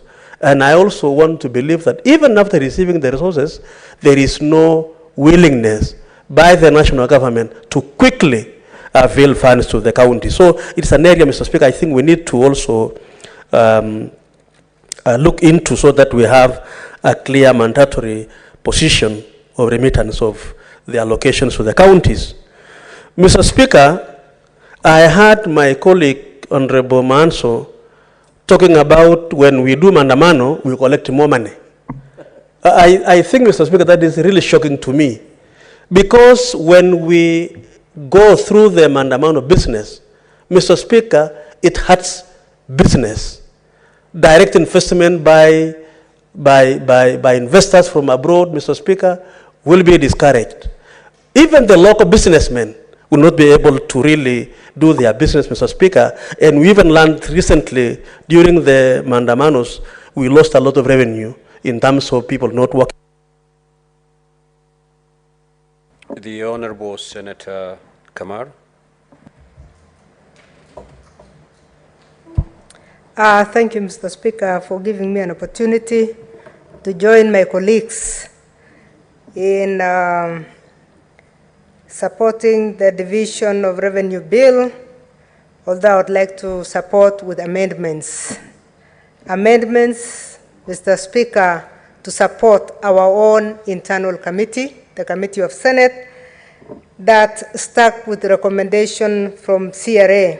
And I want from the onset to say, Mr. Speaker, requesting for amendments will only take us to a very good mediation between this House and the other House. And it's very, very enriching to do that, Mr. Speaker, because it is at that point that we see there are two sides. I want to thank our committee because they worked very hard, they were able to calculate, and they were able to understand. Mr. Speaker, in the last Senate, I was involved in mediation only once, but CRA is a committee that was able to rationalize the duties and functions of county governments in relation to the national government. And in most of their recommendations, they were able to take us through. And I wonder, it looks like we didn't go through that process this year, but they were able to take us through the functions, especially the agriculture functions. And you know, Mr. Speaker, currently we are having problems because of high costs of production, fertilizer. And I want to thank the government for really coming in with interventions that have given us subsidized fertilizer. I come from a grain growing area, and that has helped us quite a bit. But we also need to look at look for long-lasting solutions. And the long-lasting solutions is to enable the devolved governments to do what they were supposed to do. Because the devolved government, Mr. Speaker, has areas that have been assigned in the Constitution in Schedule 4. And according to Schedule 4, agriculture is 100% devolved except for policy. Health is 100% devolved except for policy. The reason I think if we allow our committee to have a mediation season, it will yield fruits, is the fact that there is one very nice indication that has been proposed in this Division of Revenue Bill on the transfer of library services. It may be time for us to transfer even some of the activities in the Ministry of Agriculture and some of the activities in the Ministry of Health. It might not require real new money. We may actually be able to transfer money that is already resident in the ministries and just relocate. So an amendment to support our committee would have really helped in the mediation stage to be able to look at the areas that need to be moved. It will not affect any other functioning of the national government. It will only require that we relocate and allow funding to flow. Because currently, Mr. Speaker, you look at the budget that has been given the Ministry of Agriculture, and the 7% of what has been allocated to the counties, and the national ministries are still holding more money than the money that goes to the counties as far as those areas are concerned. When we listened to CRA in the last Senate, the CRA was able to tell us the percentages that have been approved in the Malabo agreements, in the Abuja agreements, percentages that should be going to health, percentages that should be going to education, percentages that should be going to agriculture. If we used those as our standards, because we are actually obliged to do it because we have signed these agreements, you will find that some of the areas where the county governments are suffering is just because of the non-transfer of the functions that have been given to them. So I was very happy to see that the library services are being transferred, and I would really urge that through our committee, we get more transfer of activities. What is it that is being held by the Ministry of Agriculture that should be going down? Let us analyze those and transfer them. And this is the point to transfer. It is when we are dealing with the division of revenue, because you transfer the function and the function is followed by the money, and that money will go up automatically without looking for new money. Same thing when it comes to the Ministry of Health. Ministry of Health is devolved, but we still see a huge budget that is in the Ministry of Health headquarters. Why should we not facilitate? Our doctors are suffering. Doctors are now up in arms that they will be on strike in a few days, and you ask yourself, why should that be? Why don't we start looking at what functions were transferred, what functions were not transferred, so that we use them to move? So to me, Mr. Speaker, CRA was right to give us. The other reason I believe that that 7 billion increment from CRA makes a lot of sense is the fact that when you look at the revenue itself, the revenue has increased by more than 15%. All they are asking for is the increment of the counties to be at 10%.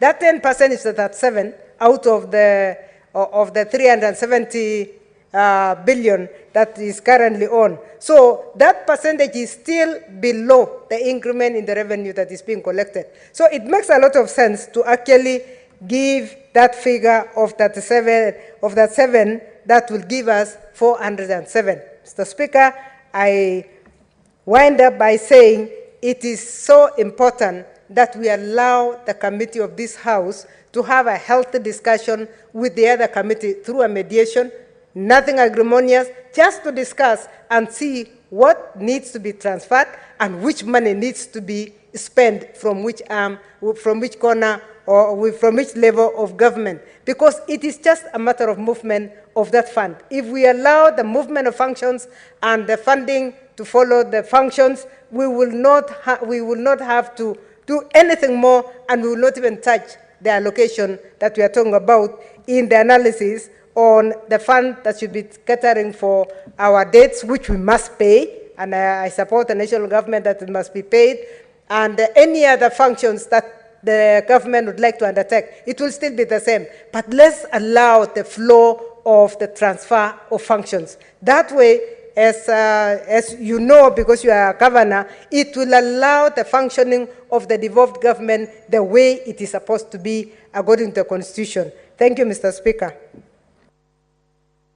Senator Veronica. Mr. Speaker, thank you for this opportunity to contribute to this very important debate on the division of revenue bill, which is before this House, Mr. Speaker. First of all, Mr. Speaker, I would wish to note that if Senate existed for any other purpose, Mr. Speaker, then this is one of such core purposes, Mr. Speaker, is to ensure that a bill of this nature, Mr. Speaker, is dealt with in an expeditious manner in order to ensure that, Mr. Speaker, the counties are very well resourced for the functions that they have been assigned under the Constitution, Mr. Speaker. And from the very onset, Mr. Speaker, let me say this. While there is need to engage in robust debating of a bill of this nature, yet, Mr. Speaker, we must also understand that the process that is being done by Senate right now must be done in such a manner as to ensure that, Mr. Speaker, it is dealt with in an expeditious manner without unnecessary bottlenecks, Mr. Speaker, due regard being had to the fact that the allocation of these resources, Mr. Speaker, are needed to ensure that counties are functional and that there is sensitivity in our operations to the needs of the people of Kenya. And, Mr. Speaker, that such can be dispensed with so that the resources that need to go to the counties are not unduly held. Because, Mr. Speaker, a long delay in dealing with such business, Mr. Speaker, at Senate would necessarily mean that there is a delay in the functions being resourced or being supported, Mr. Speaker. I want to draw, Mr. Speaker, your attention to Section 5E of the Division of the Revenue Bill 2023, the fact that national government continues to sorely bear shortfalls in revenue in any given financial year, while county governments receive their full allocation despite the budget cuts affecting the national government entities. Mr. Speaker, this provision, having been pronounced in this bill, clearly shows the spirit with which the national government has been dealing with county government insofar as allocation of resources are concerned, Mr. Speaker.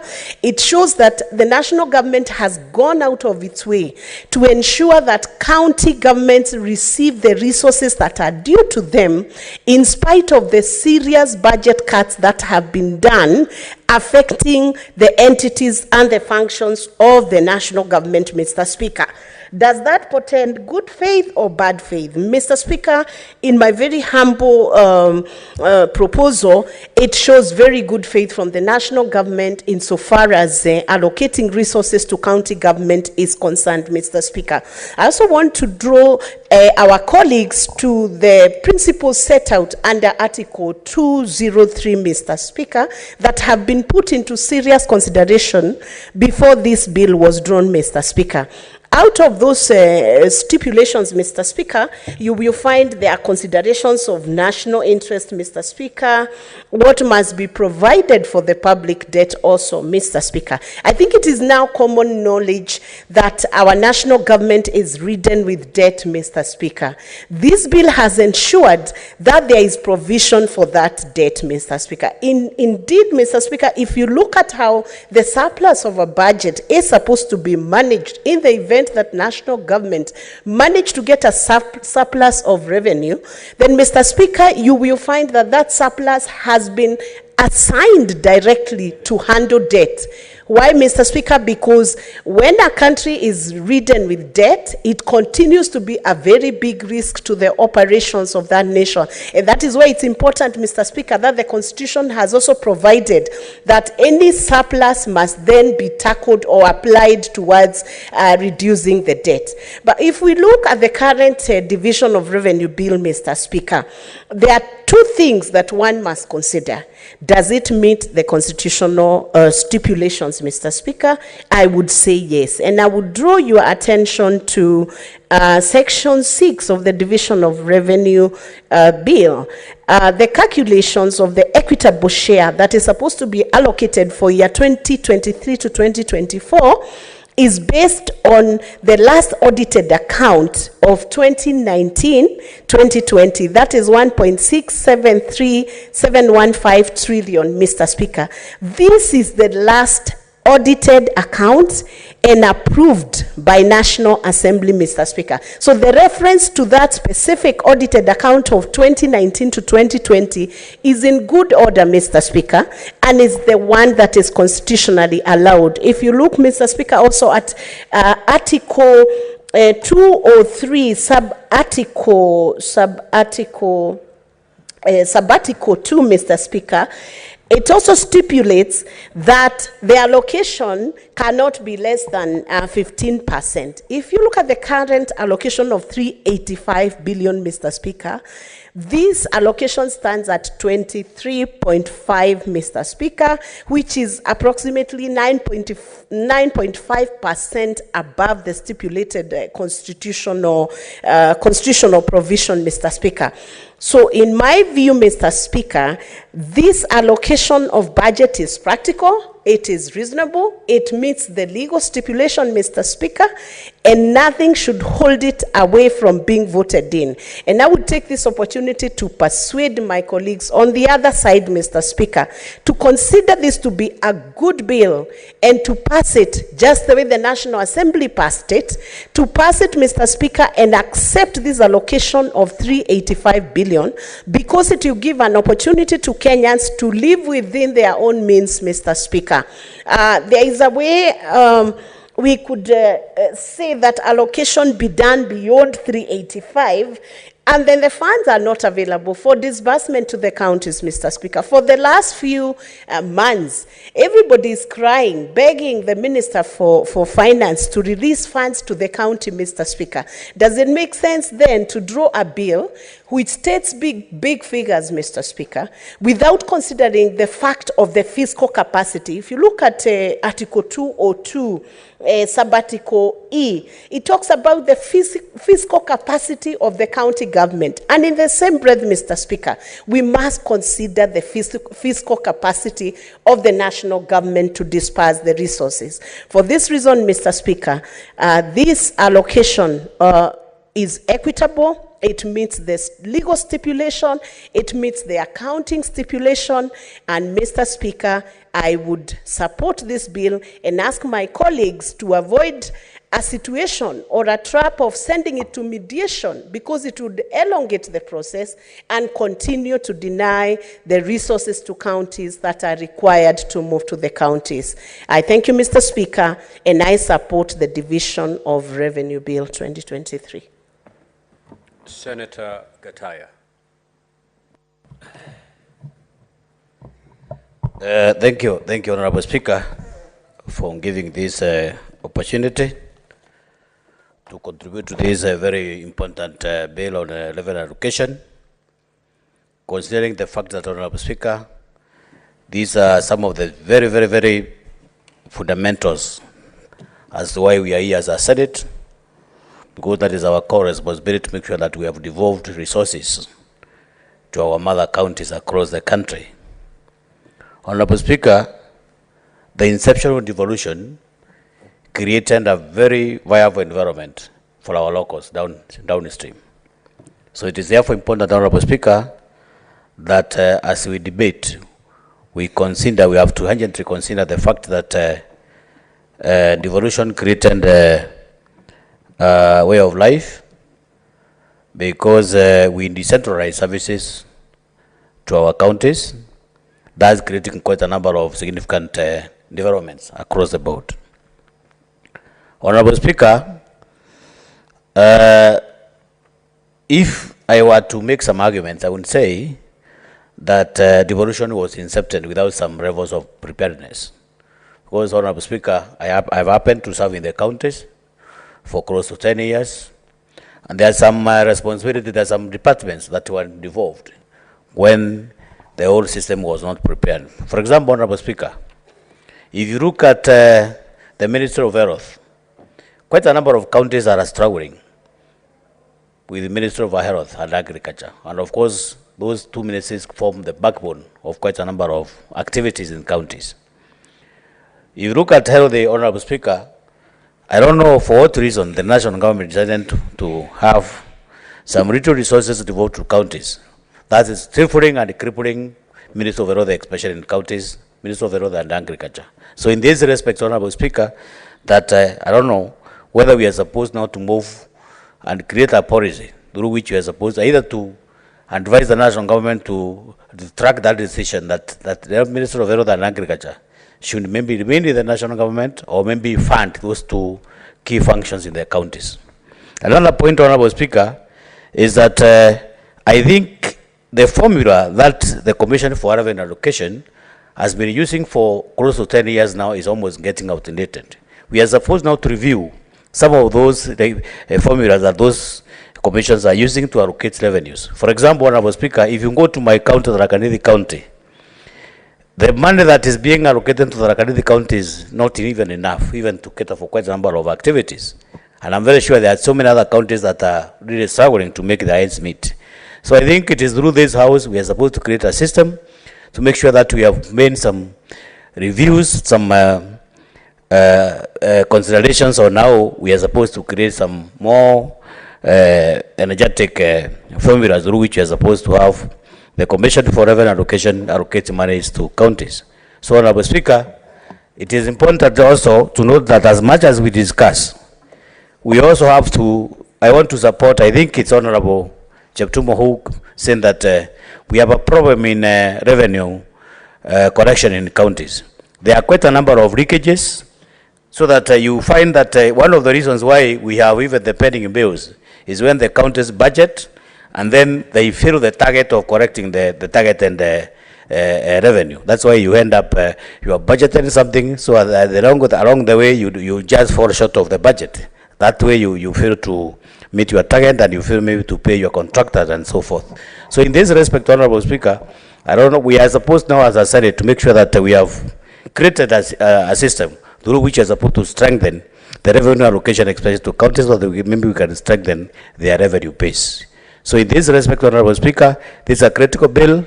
As a Senate, we are supposed to make sure that we have moved with a lot of speed. Like in Honorable Speaker, there is a lot of cry downstream in the counties where the information is that we have almost like 5 months since the counties have received their allocation. So you can imagine 5 months down the line, people have not been paid, no salaries, no development, no anything, and there are quite a number of pending bills in those counties. So in this respect, Honorable Speaker, I beg strongly to support the bill, and so that we can make sure that our counties realize the allocation that is intended for. Thank you.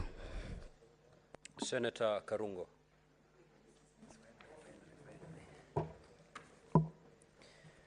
Thank you very much, Mr. Speaker. As I rise to support the Division of Revenue Bill 2023. Mr. Speaker, as I support, I would want you to imagine if you had two uncles whom you know very well are struggling financially. And one of them on your birthday tells you that I'll give you 500,000 shillings. And another one will tell you, I'll give you $1 million, but you have to wait for about 6 months. So, Mr. Speaker, with your wisdom, you know they're struggling financially. And the one who is giving you 500,000 has the cash with him. Would you take the 500,000 or will you wait for the $1 million that you'll be given in a couple of months to come? Mr. Speaker, I believe you would take the available amount because you can see it and for sure you do know it is available. I want to equate this government as a government of that uncle who has the money and knows how much he has and how much he wants to share. Mr. Speaker, counties have been given money through letters, through previous Division of Revenue bills, and these monies have not been dispersed in counties because they have been given certain amounts. They are told we'll give you this kind of millions, but they are rarely dispersed to the counties, even until the end of financial years. Mr. Speaker, to cure this, the current administration has come up with measures to make sure that they can only provide what is within the law and what is viable and what is available, Mr. Speaker.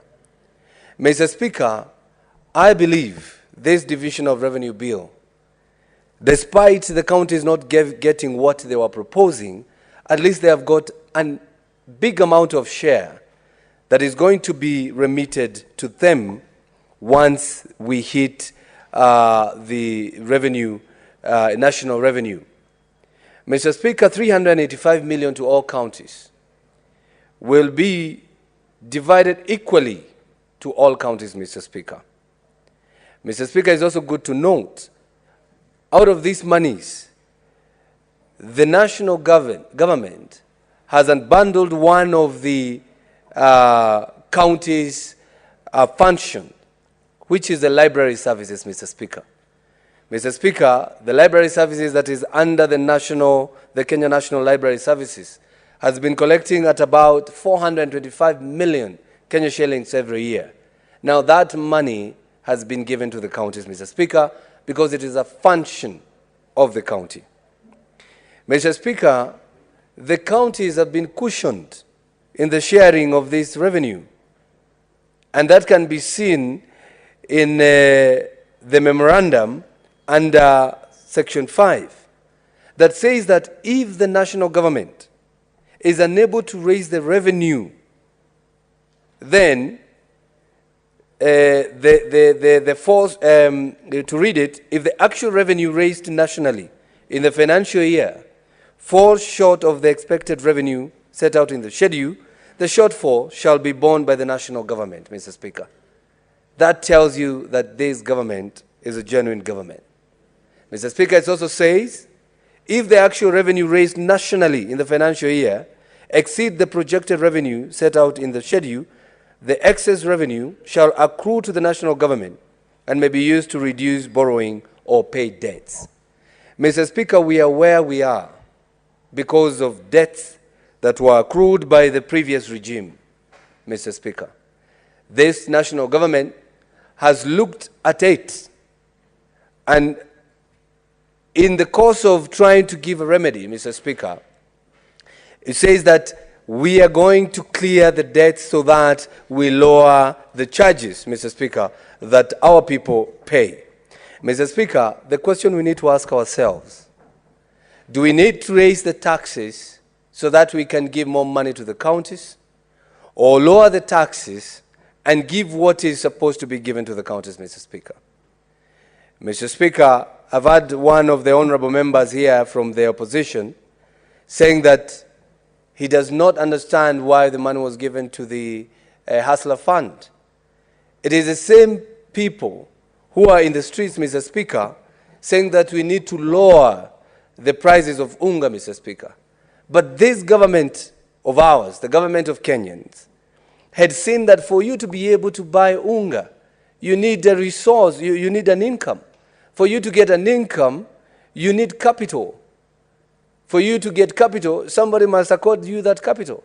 And that's why the government is doing that, giving the hustlers some hustler funds so that they can do business, they get some little money, and that money will be used to buy the unga that the government is working on lowering, Mr. Speaker. Mr. Speaker, I urge the county governments, and especially the honorable members of the county assembly, they should come up with their law, almost like this one, Mr. Speaker, and they call it equitable distribution of resources to the wards, Mr. Speaker. Nothing stops them. The amount of money that they get from the national government, they can take that money and allocate, distribute equally to every ward, Mr. Speaker.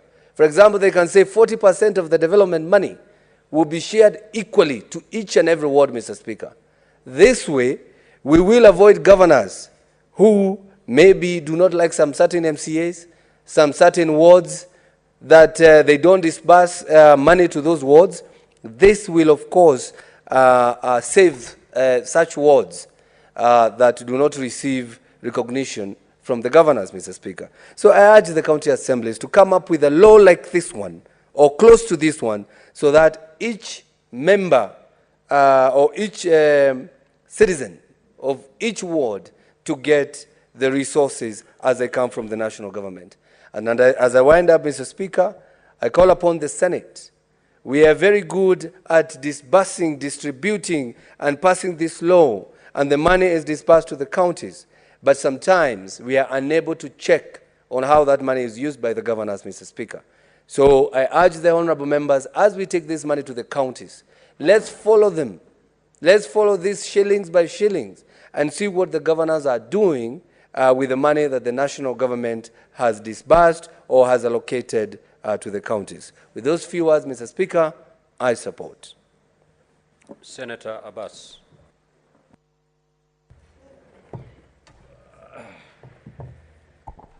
Thank you, Honorable Speaker. Honorable Speaker, I want to contribute on the revision of the revenue bill. Mr. Speaker, as you're aware, the responsibility of this Senate is to safeguard the interests and to see that devolution succeeds. As you're aware, the last budget, 2022-23, the counties was given 370 billion, of which, up to date, 125 billion was not dispersed. And most of the counties are now facing big problems of, giving services to the Wananchi. You're seeing our doctors every day are on the streets, which is very unfortunate. People of that cadre should not be they should not be at the streets demonstrating around because of their salaries. Mr. Speaker, one other thing is, if you look at the national government, most of the functions of Ministry of Health has been abandoned and taken to counties. The Ministry of Agriculture equally, the functions have been abandoned and taken to the counties. While the counties are now crying for only 22 billion difference. The 385 proposed here and what was proposed by the CRA is a difference of only 22 billion. At the same time, the national government has increased the budget for water. They have increased the budget for health. This has been increased the budget for agriculture. And these functions, most of them have been taken to the counties. It has not been abandoned and it has not been, money has not followed. Mr. Speaker, I think that has not been very fair. Despite, we understand the situation of the country economically, but however, if only the monies for the counties are released in time, I think they will be able to manage the situations on the ground. One of the problems is actually, Mr. Speaker, due to lack of proper oversighting, there is a lot of corruption ongoing in the counties. And I think we're losing a lot of revenues through the county, through corruption and the seepages. And I think this Senate must put in action and go and work hard to see that the monies in the councils are saved. If that money is saved, and that we are able to control the budget, the corruption, then I think the counties will be able to meet its mandate, is able to meet its functions. But however, I think what the percent of money that is lost through seepage of corruption, it's more than what they are requesting for. So I think it's a high time this House should take responsibility to empower the assemblies so that they also do a proper oversighting so that we can be able to control money loss through corruption and minimize at least corruption in the counties. One other thing, Mr. Speaker, we need to increase our efforts as a House to see that actually my committee of the devolution now is following up that all the functions that have been devolved must be taken to the counties, especially for Ministry of Health and the Ministry of Agriculture, so that at least, but then the same functions that have been devolved, the money should be at least sent also to the counties, like they have done for the laborers. So agriculture equally should at least send their money to the counties and all the functions now that have been involved. Agriculture equally should do the same. I think this is the high time that we'll be able to settle this business of push and pull between the national government and the county government. With those few remarks, Mr. Speaker, I beg to support the bill. Thank you. Honourable Senators, there being no senators wishing to contribute, I will now call upon the mover to reply.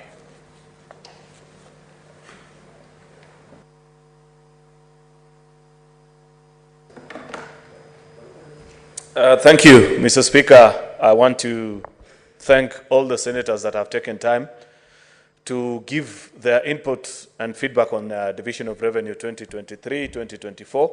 Mr. Speaker, like I said during the moving of the bill, this is perhaps one of the most important assignments that as a senator you get to undertake in this House, where you sit down, discuss with your colleagues, and agree on the vertical distribution of resources between both levels of governments, Mr. Speaker, between the national and the county governments. And I have listened to ideas from colleagues on how they intend to go about this exercise. Of course, we have listened, Mr. Speaker, to many of our colleagues lament about the need either to ensure that there is more prudent utilization of these resources. I couldn't agree with them any better. Mr. Speaker, that's given, and we shouldn't have a big fight about it.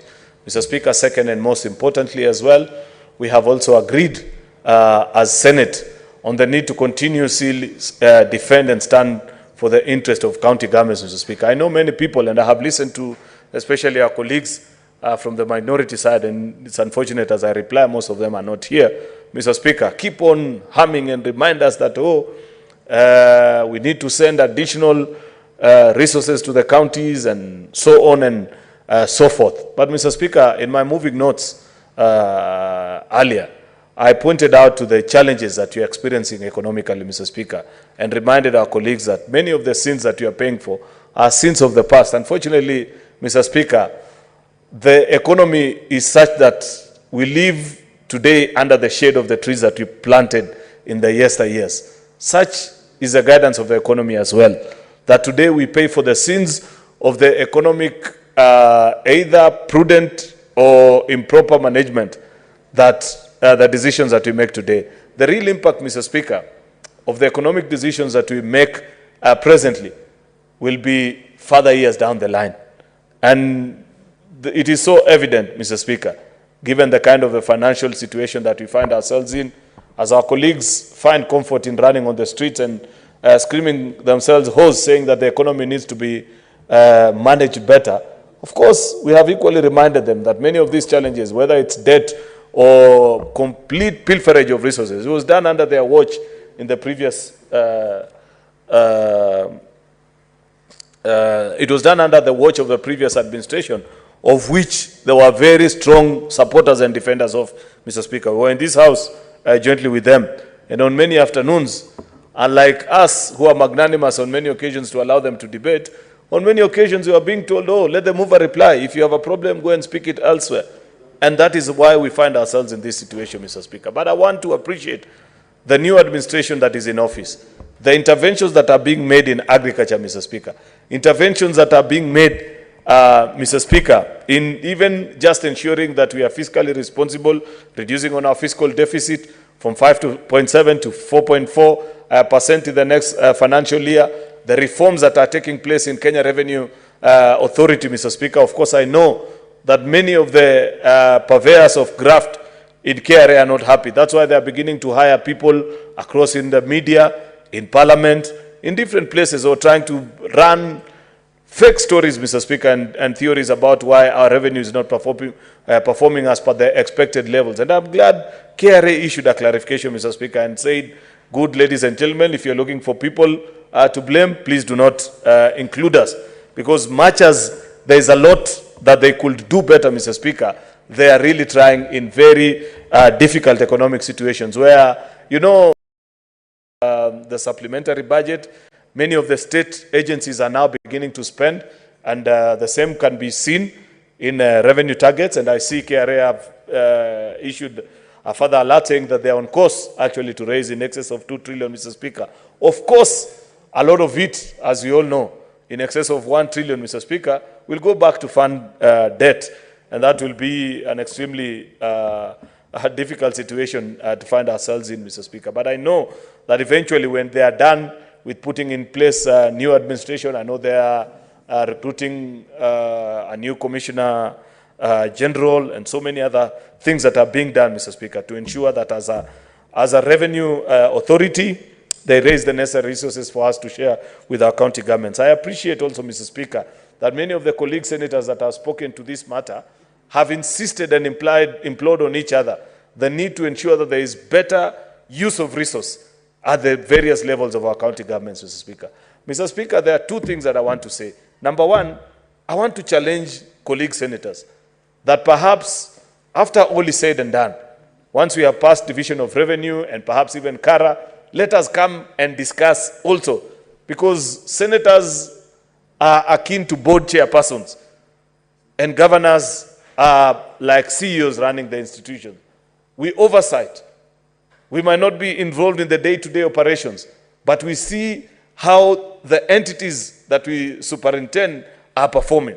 How can we possibly sit as a Senate of the Republic of Kenya, Mr. Speaker, and be comfortable that of the monies that we devolve to our county governments, in excess of 70, and in some counties even 80%, are being consumed under recurrent expenditure, Mr. Speaker, leaving very little amounts to, Mr. Speaker, to do actual development, Mr. Speaker. Yet, we have passed PFM regulations, and we know what the statutory requirement is. But I can tell you for a fact, not a single county government, check in your counties, colleagues senators, not one county government in this country is compliant with the provisions of PFM with regards to the division between recurrent and development.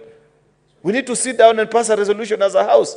We must demand of each governor to stop giving us excuses and file a recovery plan with this house so that you tell us, my recurrent is at 80%, but in the next 2 or 3 financial years, my finance and planning department has assured me that if we stop recruiting, if we put a freeze on increment, say, of salaries, if we reduced on certain expenditures that are not necessary at this particular time, we will be on course, Mr. Speaker. That's why, if you check through the current formula that we passed for division of resources, Mr. Speaker, there is 1% of these funds that is enjoyed. Or if you look into the build-up of a formula, Mr. Speaker, let me put it better, because I want to take that again for members to understand. As a compilation of all the factors that inform what goes to a specific county, when you think about population, poverty index, health index, Mr. Speaker, there is 1% that goes to the specific counties that are properly managing their resources, Mr. Speaker. That 1%, because I think next financial year, Mr. Speaker, we begin again the conversation of the 4th generation formula for dividing or sharing resources among its counties, Mr. Speaker. We need to inbuild this particular matter, Mr. Speaker, so that we ensure that we expect and we demand of our county governments, Mr. Speaker, that they manage their resources better, so that we know my county is currently doing 70%. It's a shame, Mr. Speaker, that unfortunately, if we ask ourselves, even the senators that are in the House currently, many perhaps, and these are reports that are available, I have said this times without number. If you ask a good number of senators, what is the split in your county between recurrent and development? Unfortunately, very few know the numbers often. Yet, that informs the very direction that your county is taking. Because if your governor is spending 20, 25, or even 15% on development, then no matter how much noise you make, no matter how much you demand prudent use of the same resources, Mr. Speaker, if it is a small quota and a small allocation, unfortunately, Mr. Speaker, your constituents will never realize the proper fruits of devolution as is enshrined in our Constitution and as our people expected of us, Mr. Speaker. Therefore, it's unfortunate, Mr. Speaker, that we find ourselves in this situation. I hope, and I will be moving together with colleagues in leadership, that perhaps we do a motion jointly, concrete with the resolutions, where we shall expect of the controller of budget and the auditor general that each of our counties file a recovery plan so that we know what eventually will be the final solution, Mr. Speaker.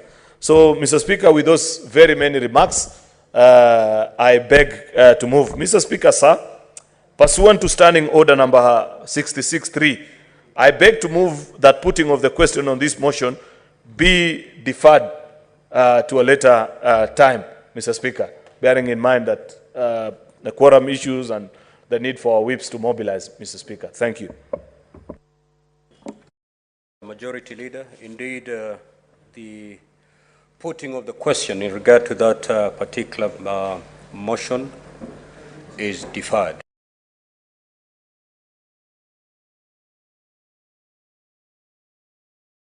The Equalization Fund Appropriation Bill, Senate Bills number 3 of 2023, second reading. The Chairperson, Standing Committee on Finance and Budget.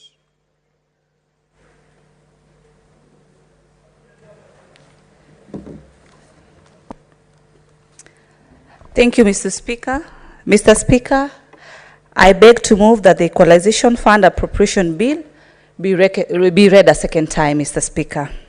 Mr. Speaker, this is a very important bill that is in regards to the marginalized counties, a bill that is as per Article 204 of the Constitution. The Equalization Fund, which was established in 204, its basic mandate is to facilitate the provision of the basic services, that is the water, that is health, electricity, and the roads. In this bill, Mr. Speaker, it is in regards to 34 counties. 34 counties which constitute of 1,424 marginalized areas that have been spread across these different counties. This is a bill, Mr. Speaker, that has been appropriated funds amounting to 54 billion in the financial year 2021-2022. And Mr. Speaker, on this particular bill, 26 billion has already been approved by the National Assembly in the first supplementary budget. And out of this 26 billion, Mr. Speaker, 12 billion has already been remitted in this fund, Mr. Speaker.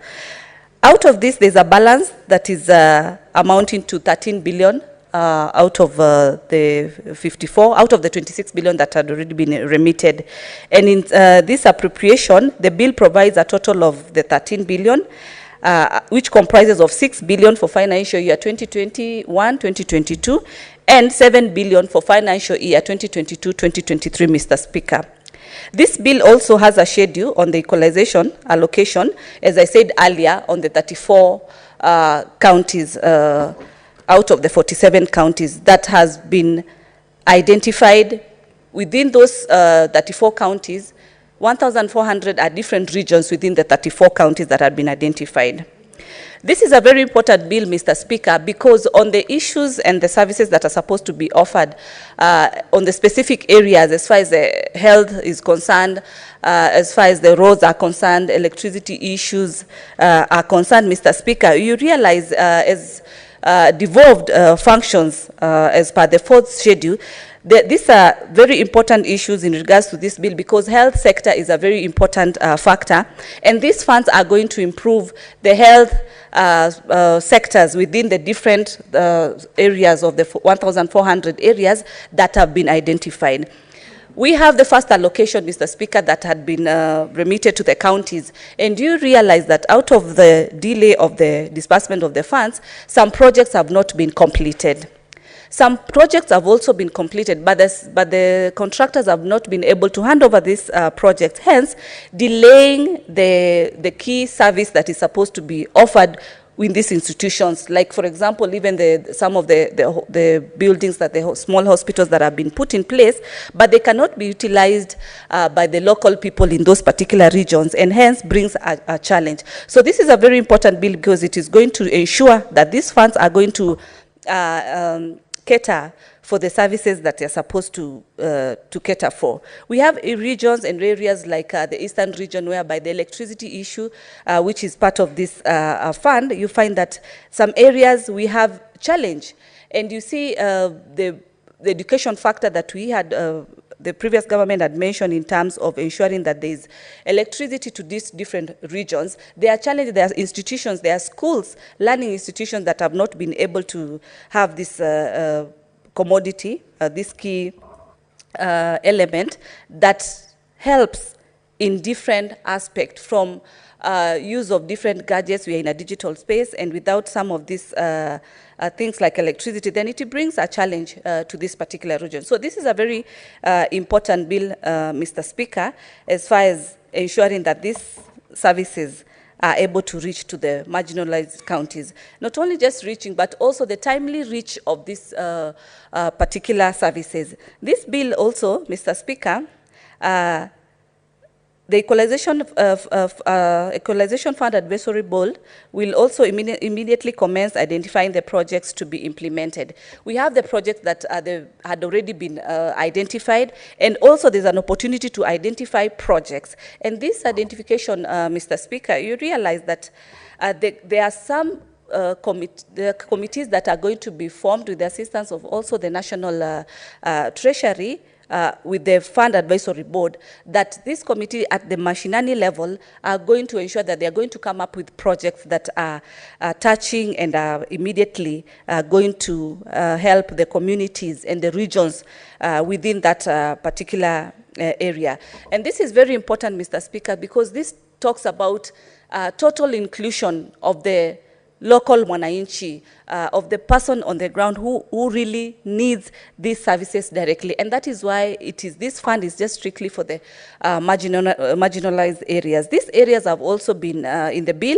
They've also been indicated. They have also been identified up to the region level, and the amount of funds in the bill, it clearly indicates how much. So with this indication of how much per every area, it becomes easier for the members who are going to sit in that particular committee per particular region, easier for them to be able to budget as per what is allocated or as per what is set aside for that particular area. And this is very important because without that in place, then planning becomes difficult. But when that is in place, it is easier for the committees to be able to well plan on a specific and a particular project that is going to be able to be commenced and finished within that particular budget, and hence there are going to be impactful results of that particular project, unlike situations whereby there is no committee and then maybe the governors bring up projects without looking at how much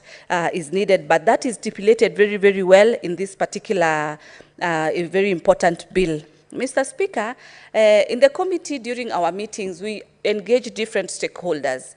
And we've had very good engagements with different stakeholders, ranging from the National Treasury, Mr. Speaker, who have also been able to have their input. And we've really been able to discuss one key element on why these funds have been able to have delayed, because, as I said earlier, the initial appropriation amount was 54 billion. And out of this, only 26 billion is what National Treasury was able to approve.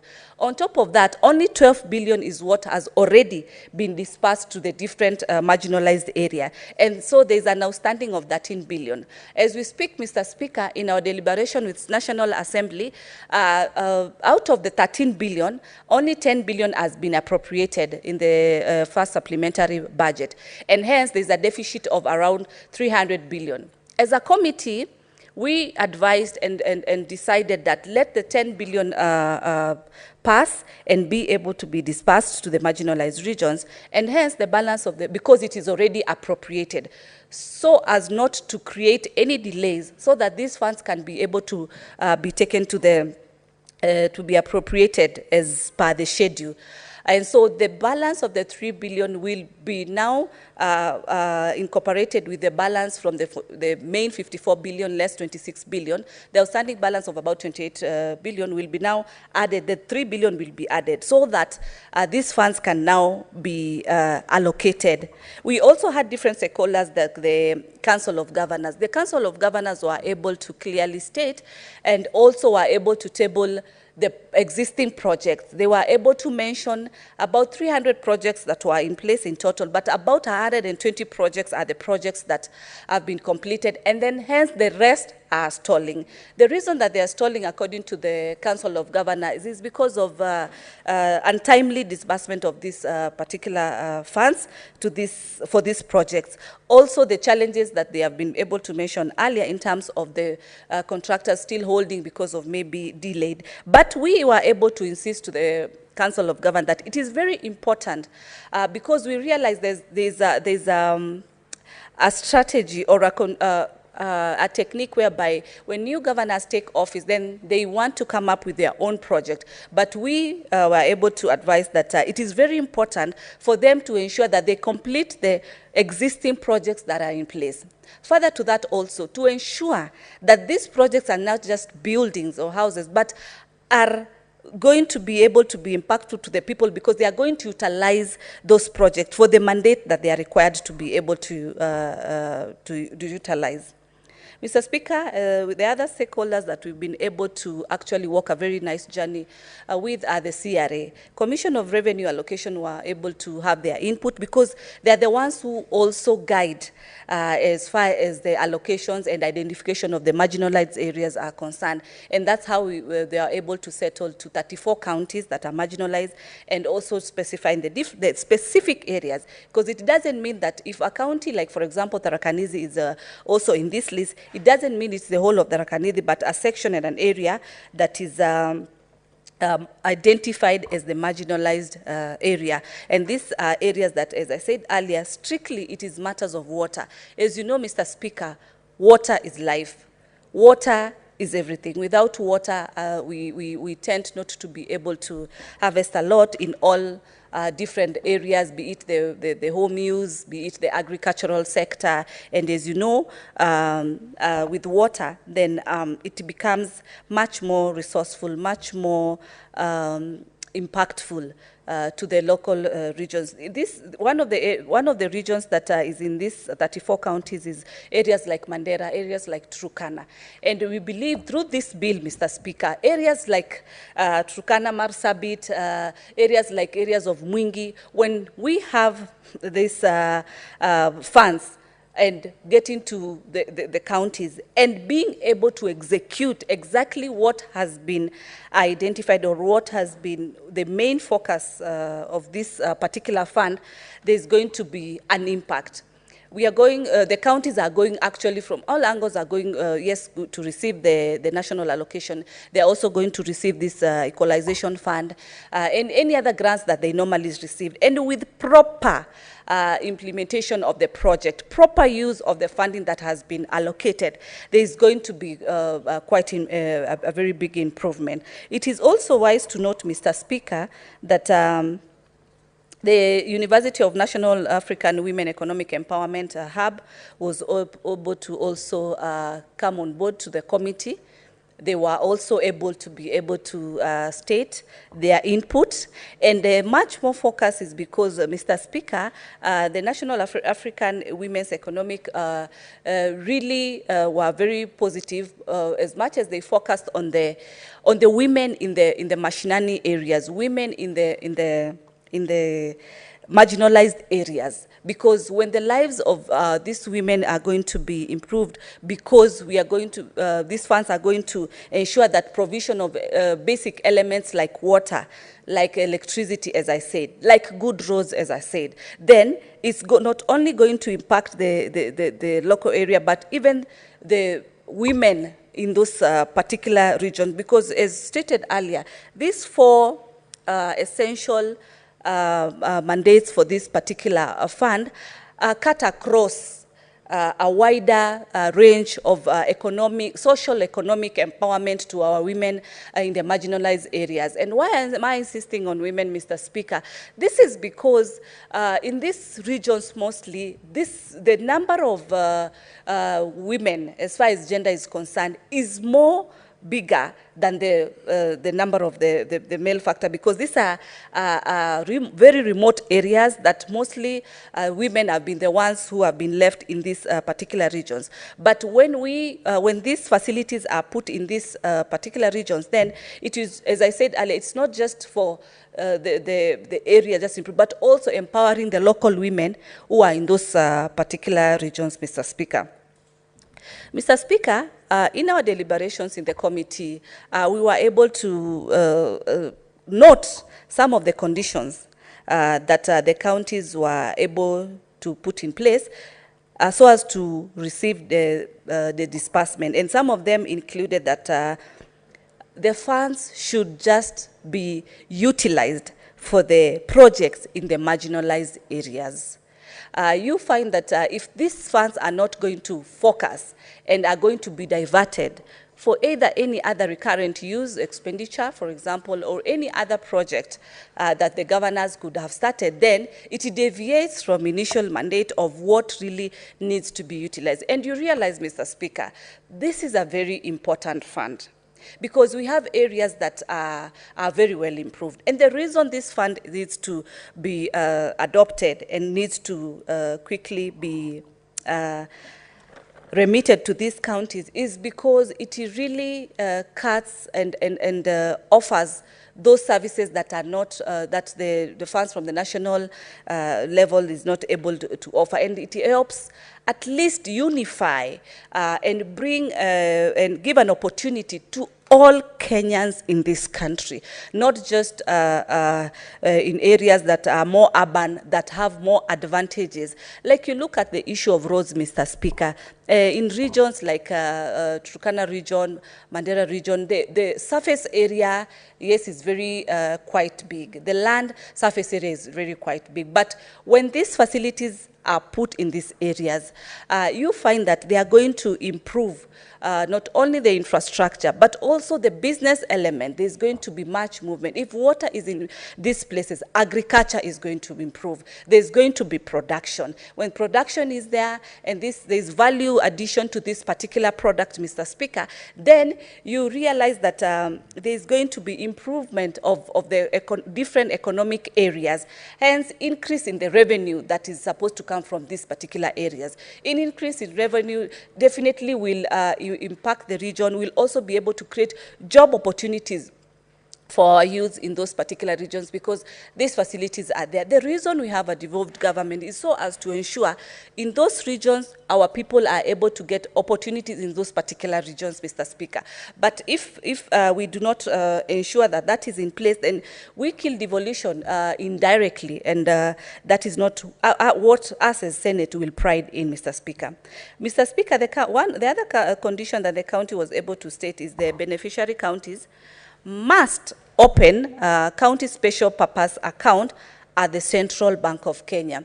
As I said, this fund is not an additional allocation, but it's a special fund, and so it is wise for it to have its own account. By it having its own account, then it becomes easier for better, transparent accounting systems without mixing up. And those funds and that account will be able to have its own, as I said earlier, there's a board, Equalization Fund Advisory Board. Then we have at the mashinani level, Mr. Speaker, we have the members who have been selected to sit in those boards.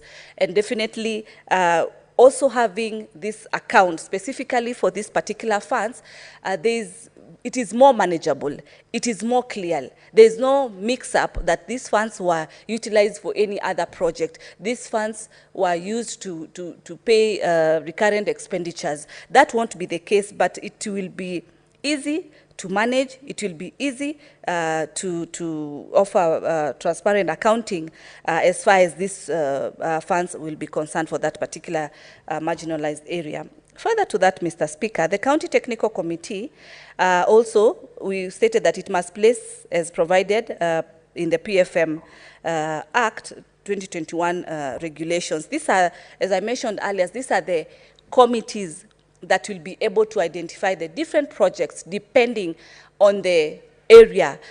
Because you realize, Mr. Speaker, for projects to be identified in these areas, there needs to be also, the people need to be there. They also need to interconnect with other public institutions, so that whatever project is being put in place, for example, if they are putting electricity in this particular area, then that electricity is going to serve a bigger range. If it is the borehole, if it is the water that is going to be put in this particular area, then these committees will help ensuring that this water will not just serve small number of people, but is going to serve a wider range of people. if it is the case example, Mr. Speaker, for the roads, then it will ensure that these roads are going to interconnect and are going to ensure that people from side this to moving to the other side are going to be able to have an infrastructure that does not only cover a smaller area, but a wider range of, depending on the number of people, Mr. Speaker. Mr. Speaker, the other condition we were able to state is also spending unit must comply with the existing laws and regulation. This is definitely governed. It is also guided as per our PFM Act, as earlier stated. Mr. Speaker, the committee considered the bid and made several observations in it. And some of these observations, Mr. Speaker, during the consideration of the 2022-2023 Supplementary Budget 1, Supplementary Budget 1, the Equalization Fund entitlement of 6.8 billion for financial year 21-22 was reduced to 3.5 billion, leaving the 3.2 for appropriation. As I'd mentioned earlier, Mr. Speaker, this is the fund that was not included in Supplementary 1, and thus the total available appropriation is 10.3 billion. And we felt as a committee, through the wisdom of the committee, instead of going back and insisting on the 13 billion, we decided to let the appropriation of the 10 billion. And then we can be able to ensure that the balance of the 3 billion that has been left is going to be included in the balance from the main 44 billion, less 26 billion, hence 28 billion plus the 3 billion, giving an outstanding of about 31 billion that should be the main balance. So, that is what, as a committee, we settled for.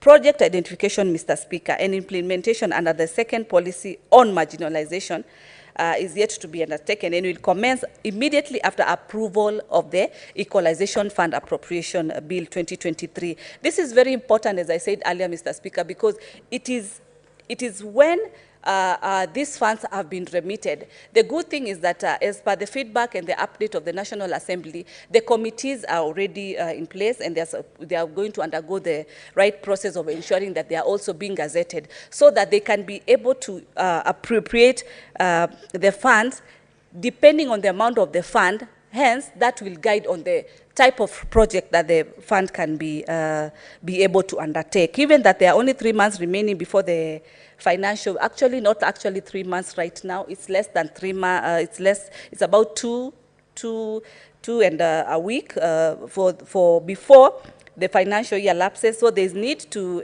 expedite very fast on this particular bid. And I also want to thank you, Mr. Speaker, for ensuring that you have changed your order and you've been able to prioritize on this bill. Some of the projects under the first marginalization policy are yet to be completed. And why, Mr. Speaker? The reason is because of the delay occasioned by the stoppage of the expenditure of the fund by the High Court ruling, which had declared that equalization fund guidelines is unconstitutional and null and void as well. So there's need to expedite completion of this project so that the benefits are realized within the 34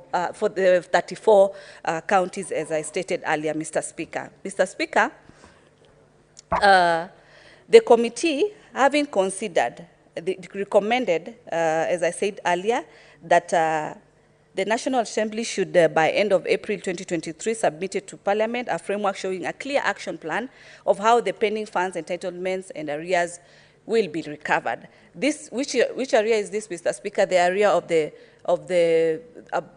31 billion, because it is about the 28 plus the 3 billion, which was not budgeted for in the first supplementary budget. And so then the committee also requested that the National Assembly be able to give a framework of how the total balance is going to be remitted to the 34 counties. Mr. Speaker, the committee also appreciates so much the support from our secretariat, led by none other than Christopher Gitonga, who's the clerk of the committee, on ensuring that this bill is timely.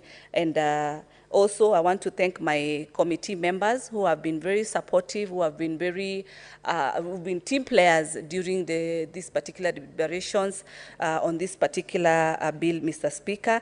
And it's at this point I want to thank you, Mr. Speaker, and I request that my colleague, also member of the same committee, Senator Boni Alwale, to second this motion. Thank you.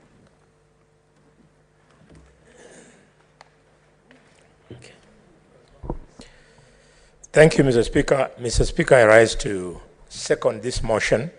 Senator Boni, we have 6 minutes to go. Yes. I don't know whether that will be adequate. If you want to second by way of Standing Order 108 so that you reserve your right to contribute later on to this motion, or yes. you want to... It's better that way, Mr. Speaker, sir. So then what you need to do under Standing Order 108, you just bow your head and leave it at that. Then you'll have reserved your right to contribute later on to this particular motion. Very well. Thank you.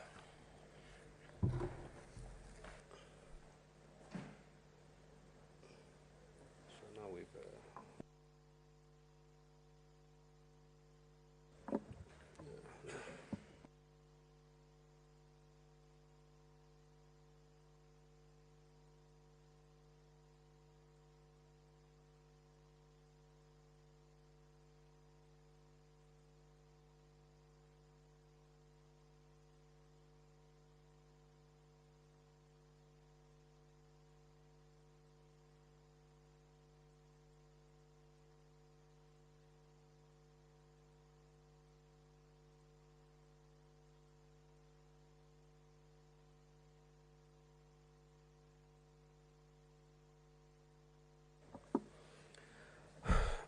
Honorable Senators,